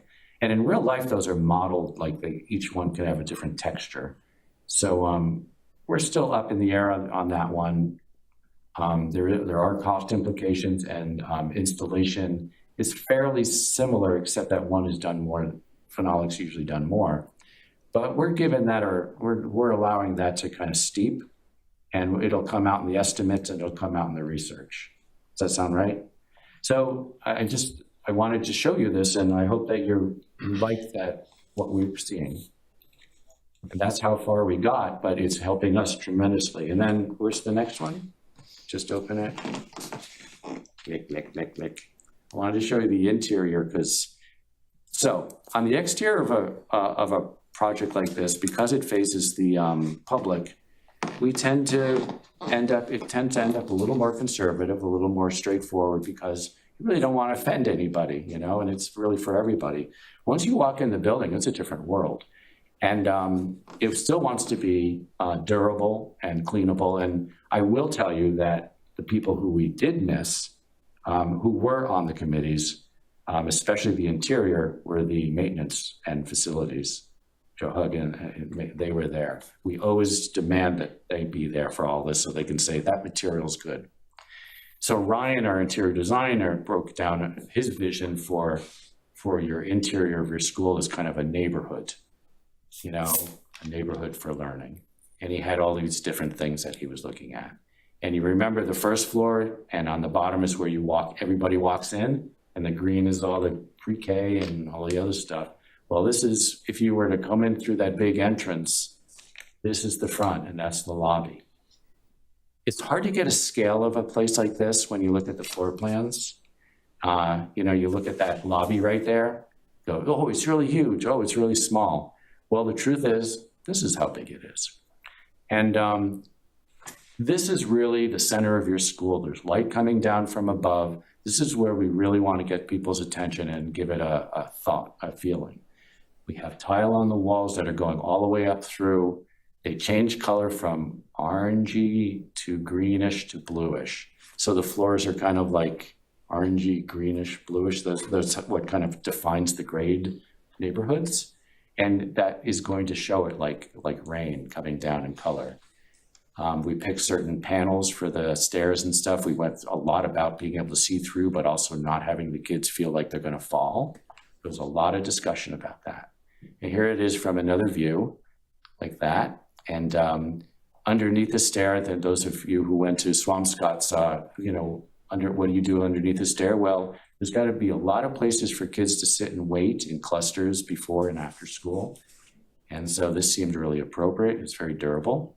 Some wood. And then this is your cafetorium right now, which has a big acoustic wood ceiling, but those are the big windows out to the street right there. And you can see it's about a story and a half high. We tried to keep it a little bit low because we don't want to be overwhelming, but it is just a great multi-purpose room. You can see the platform stage that kind of is just open. It'll have curtain, and then the servery's off to the left. It can hold a lot of different things, and once again, very durable. This is actually the big room in the middle of the pre-K, and we're starting to work with the RISE people about how to create a place that's really multifunctional as a rompus room and a very multi-purpose room in the middle of their spaces. Going up to the second floor, you pop up and all of a sudden, isn't that nice? The light's coming down, you go up the stair can be open. We know how to do that code-wise. And then every floor you get to, so all of a sudden you're at the K through two floor. And these are shared spaces right here that are used by everybody. And then when you go to the lower level. Remember, the library's starts on the second floor, and it's like a courtyard in the middle. And so the idea is you come in, and the library is right in the center there, but you see in, and that guy for the sitting is spilling out. That's not so crazy, really. It's pretty easy to do. But so you walk in here, and there's the library, and the library really does bring light. We have a monitor up there. That's our source of light. It brings light into the middle of the building. Very old school, welcome to Rome. And it shares it through all these other spaces. And it works really well as a library as well. And that's what it looks like here, because it actually connects on the inside. has its own little stair that connects to the 3 through 5 so that they can come right down into the library and use it. All of this was part of the educational program. We just had to figure out what it was going to do. Acoustically, it works really well. And so this is on the second floor, what it's like. Remember, we had off to the right are all the classrooms, but they wanted to be able to see into and have those little, what do we call those, cubby front yards out front for a few kids. And off to the left there is the middle that you walk around. That's the actual courtyard library, letting light in from that whole side. So you have this deep building, very, very efficient with light coming in. And then you go to the third floor and it all turns blue, which I particularly like a lot. And whenever you see things like that wood, see that wood on the right, that's actually tile. So it's durable as all get out, like that wood wall and stuff. And there was a lot of discussion about how high to make all these so the kids would feel safe and nobody would climb it. And there's what it's like to look down. We didn't actually look through a window, but look down from here. And here is the upper 3 through 5 neighborhood and all the classrooms and all of that. I think that's the last one. You can see that it's very, I think it's gorgeous, personally. I think it's gorgeous. The idea is though that, you know, we have just certain things like tile, cubbies, wood, ceilings, and the truth is that all of these things were included in the estimate. Basically, we actually reduced the amount of interior glazing as we designed, but we're always opening to fine tuning and keep going. And that is right now, and I just also want, you know, like, especially like the teachers and stuff, they don't want a loud place. They want a place that feels comforting, but still it's an elementary school. I feel like this feels like an elementary school inside, and I hope that you like it so far. And on the interior group, it was teachers. There was like 3 teachers, the principal, superintendent. I was there, custodians. We had custodial staff. We had Kevin.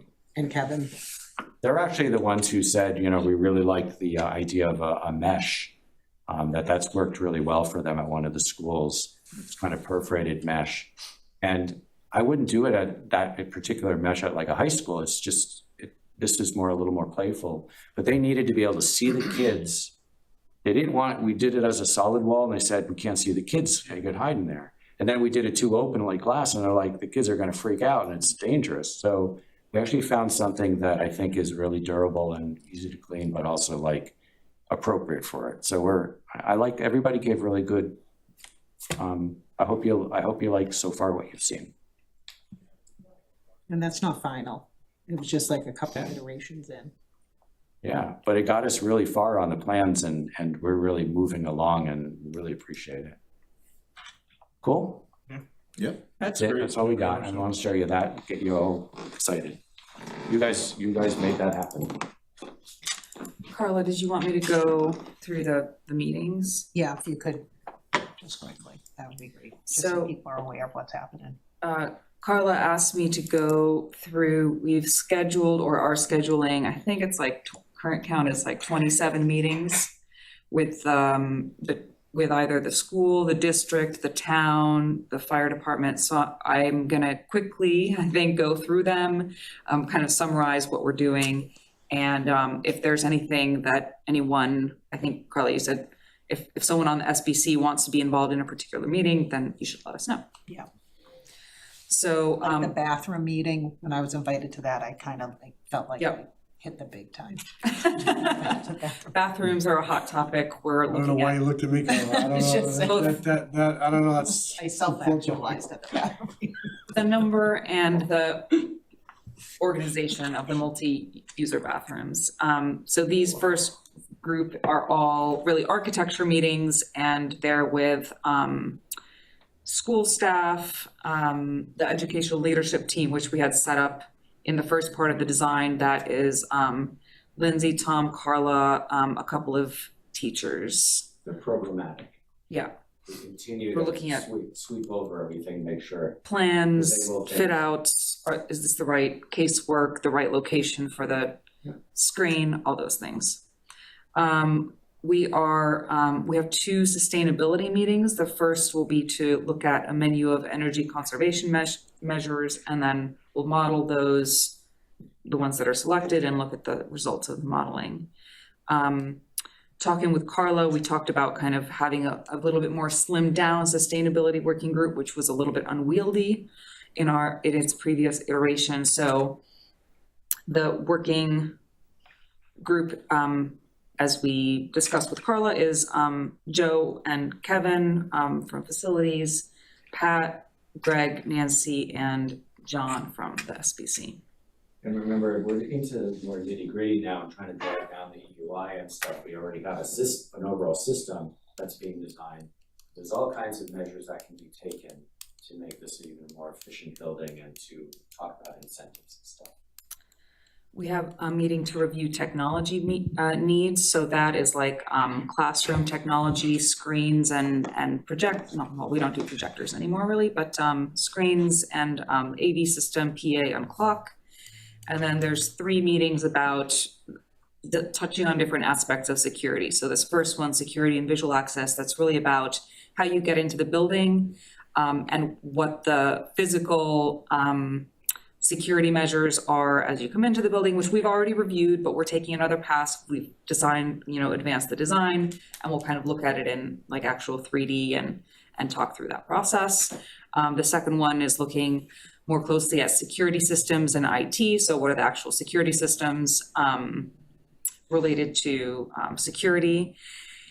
And then access control and door hardware, kind of related, I don't know, maybe it's the same.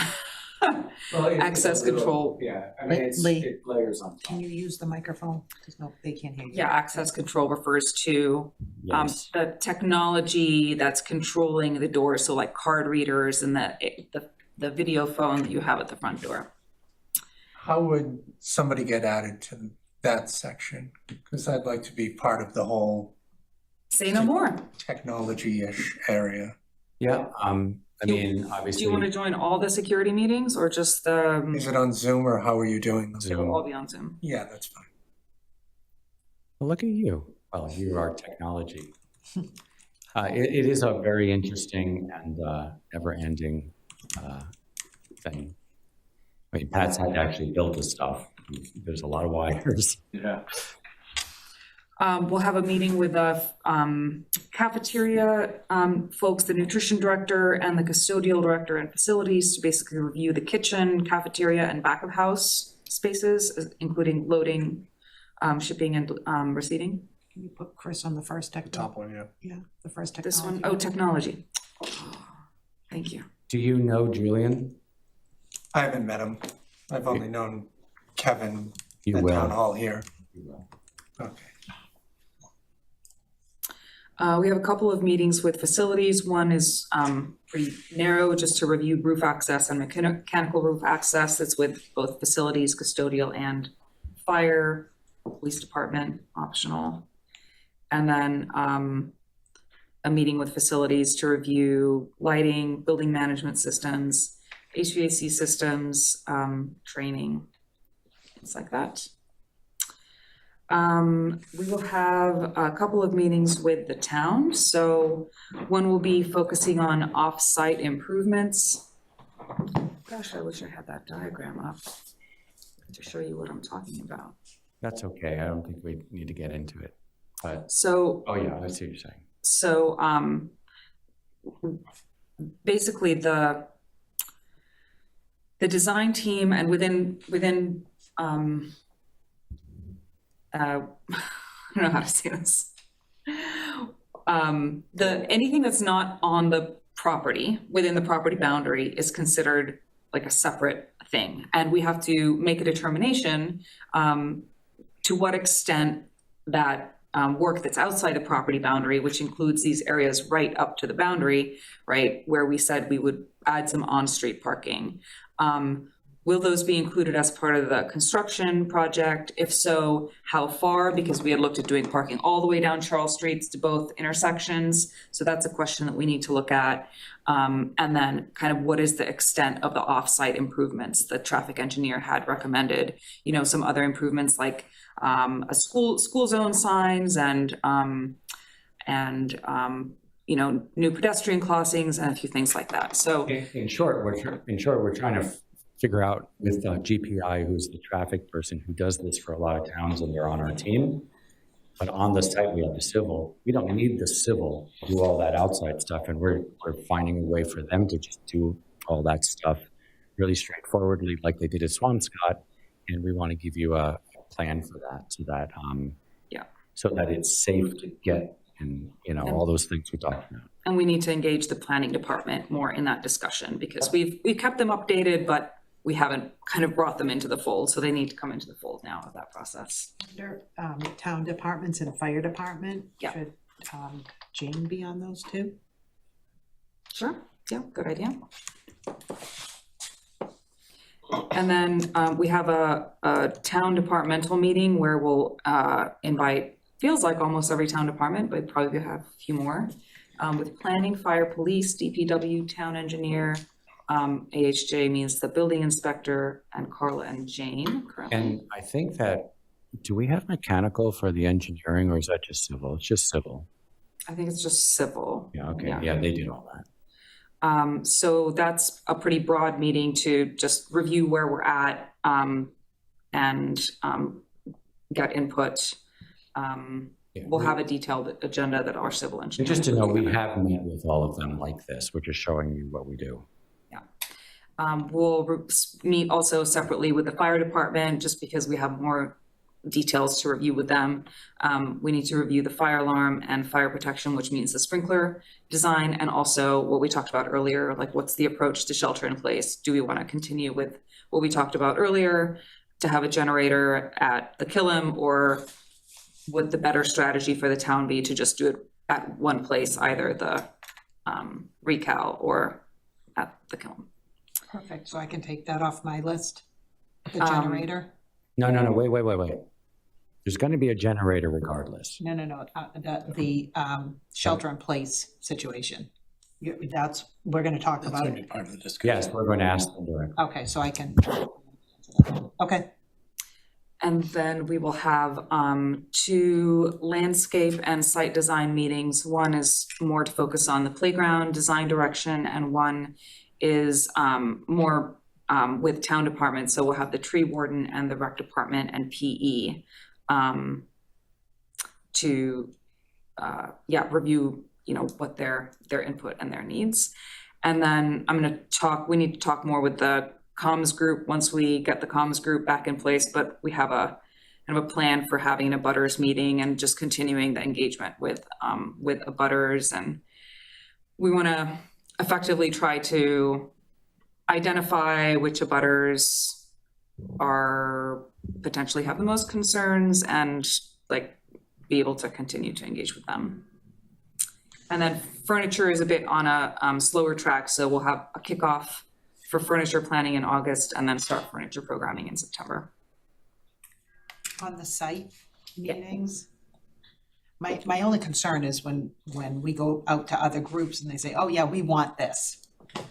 Yeah, And we don't, we gotta, like the rec department, you're saying, yeah. yeah, so I'm thinking, do we want somebody on those site meetings? One question, Mike, would Colliers have someone at those meetings? Yes. Since you're managing the budget, I would think that, you know, getting towards what Carl is saying, when there are asks, there's gotta be an understanding that we can do certain things, but there have to be trade-offs along the way. And you know, we see individually, we see little pieces of things, but we're expecting you to see the whole thing and the whole picture. And to be like, okay, if you want all these really expensive playgrounds, that's great, but we're gonna have to do something else over here and take out the tile in the hallways and just use abuse-resistant board. And I would assume Colliers will be quarterbacking that. Yeah, absolutely. Taking a look at the meetings in general, I would say, working from the bottom up, most of those meetings from the bottom up, we would be attending. I think some of the earlier ones, the educational direct ones, we might not be in all of those, but as far as, food service, access, security, the town meeting with the town departments, we're absolutely there to make sure we're part of That's that. why I'm signing up for all these meetings, just to make sure we're all kind of. Yeah, we invite them to everything.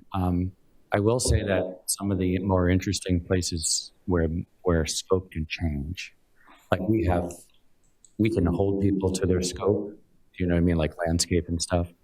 I'm not as concerned about that, but a couple of places where it can really change is like in technology, where there's different systems, and we want this system and this system and this system. And I watch these things, and those things can cost just, so much money that they're not all, some of them are required, some of them are not. And sometimes you take them and put them in a contingency and see if you do it later, because this technology budget might, but you have to decide. That's a place where I've really seen things creep. Yep. Because it's not really fixed yet. Yep. Okay. Um, Can I also give an update? I'm realizing this is maybe out of order, maybe it should have been with the liaison updates. But just an update on the zoning. So the design team had thought that we would need to go before the zoning board of appeals, or that the town would want us to go before the zoning board of appeals, even though the town is not required to follow zoning code. Based on our initial discussions, that was our plan. And the variance that we would need or seek is because we're going to be providing fewer parking spots than is called for by zoning. Zoning requires 209, and we're going to be providing 148 on the site. So we initiated that process, and then we heard back from I want to say he's the director of town planning, but I think that's the wrong title, Andrew. Community Development Director. Thank you. And he kind of gave us an opinion that, because the town is not required to, is not bound by zoning, his recommendation was that he didn't think it was the right process for the town to go through, and that we should just review the parking issue along with site plan review. So when we go through the normal site plan review process, we'll include kind of a little bit more of a deep dive on the parking issue and how we approached it, how we solved it, why we're providing the number that we're providing, etc. So that was good news for us, because it's just one less hurdle, potential hang up that we could get caught on that we don't have to do. I should piggyback on that. In terms of the modulars, we had to go out for bid again because the contractor, we had one contractor submit a proposal, but they kind of, they excluded some of the scope. So it was rejected, it went out for bid again, and now it's included. So we're on schedule for that. So that's good news that you wanted to hear. I'm meeting with the priest from Christ the King because he's in a butter, and taking him on a tour of the school with Lindsay on Thursday. I've been writing notes of things I've forgotten to say, so. Okay, thank you. Perfect, thank you. Okay, so approval of prior meeting minutes from March 10th, 2025.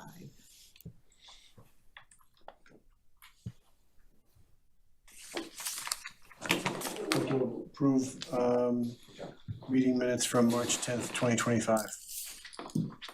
Second. And seconded by Pat. Any discussion? Thanks, Jenny. Time for the vote. Pat? Yes. John? Yes. Chris? Yes. Ed? Yes. Greg? Yes. Nancy?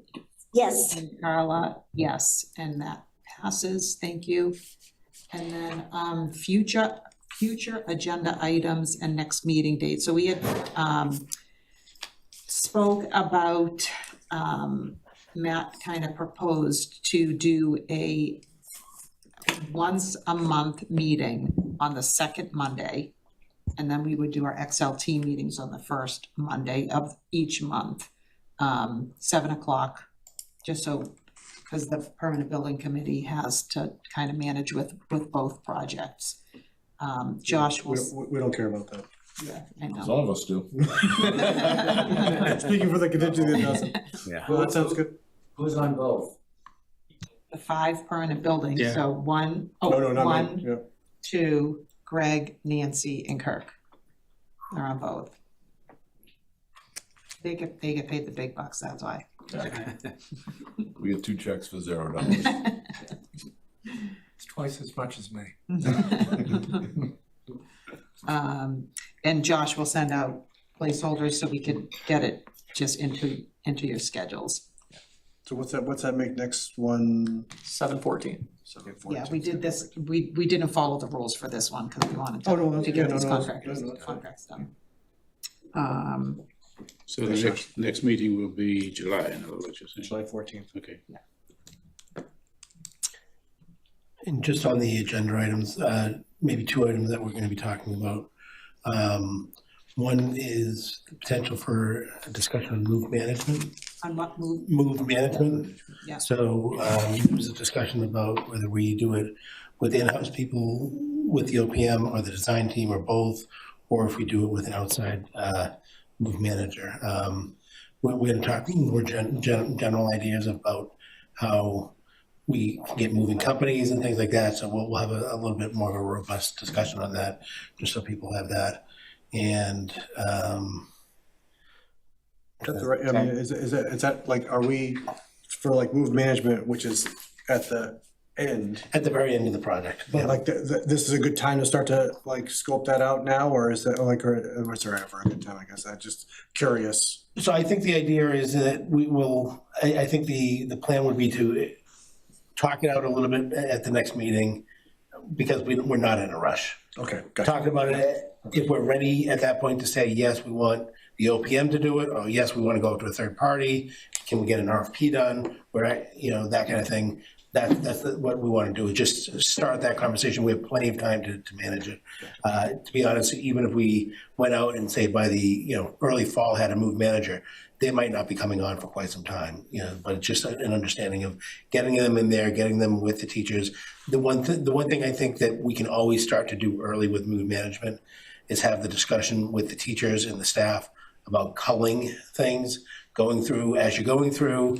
If you haven't used that set of books in 10 years, we don't need to keep it any longer. We can get a dumpster, we can, do the proper disposal. If it's large quantities of books, I think there's a process that the district has to go through. But just going through, personal belongings and stuff like that, and understanding that, the expectations are when we go to the new building, everybody gets a desk and 2 filing cabinets or one. What are the expectations and understanding of that? So You can start that this exactly. close of this year.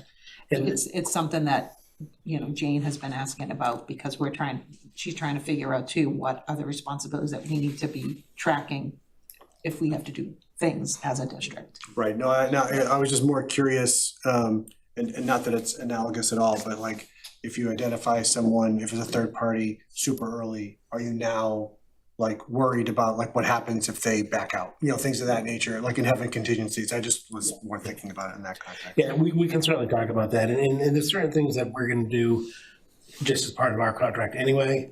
There's certain things that the design team is going to do as part of their base contract. We typically have the designer do an ad service for the FF&E design, and there's other, again, so that's the discussion we want to start having with everybody next month. The other one that we wanted to bring forward and that we'll be opening up is an IRA consultant, tax consultant, tax expert.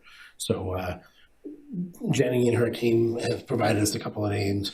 We've actually talked with our internal team, we've gotten a couple of names, and we're actually working with our internal team to draft some of the requirements that we might be asking in an RFP. So we're hoping that for the July meeting that we actually have maybe an early draft of the RFP, maybe a full draft of the RFP to present to everybody so you can take a look at it, a list of possible vendors. Again, there's a lot of people in town here. If people know somebody that we want to add to that vendor list, we'd be happy to take names like that. But again, not a rush on that, but again, I want to get them on sooner because if there is something that we have a certain deadline to do, we want to make sure we hit those. And If there are certain things we need to bake into the design, we want to do it so we can go after the money. And I think, you know, with the, maybe the uncertainty with the different tax incentives on the different energy, the sooner we can get into the queue, the better as well. 100%, no, that's a great idea. So those are, you know, we're gonna have the standard financials and things of that nature. I'm sure Lee and the design team will be doing another update at that point as well, especially with all these meetings that we'll be having. But those are two other items to put on the radar. It's good. Anybody else? Carl, I mean, I know you talked a little bit about the modulars, but just if we could, if there's another update as far as like because this will be mid-July, just, like on the things that are kind of like, kind of going on in parallel, that would be good just, I think. And it'd be good for us to discuss it, so there's a record of it for folks to. Well, that's it. We're talking about it and Joe's been working on it and the plan is to get the modulars over for the start of the school year, over to the high school. Yeah. And that's in conjunction with Birch Meadow, the next phase, going on at the same. Yep. Where we're putting the modulars is where their laydown area was, so they had to move their laydown area. Yep. So, yeah, those are the things we're just trying to make sure. Yep, no, it yeah, comes out to the committee. Yep. Just good for us to. Absolutely. Super. Anyone else? Anybody have a motion? Motion to adjourn. Second. All right, non-negotiable, no discussion. Pat? Yes. John? Yes. Chris? Yes. Kirk? Oh, Ed? Yes. Greg? Yes. Nancy? Yes. Oh, yes. We're adjourned. Thanks, everyone.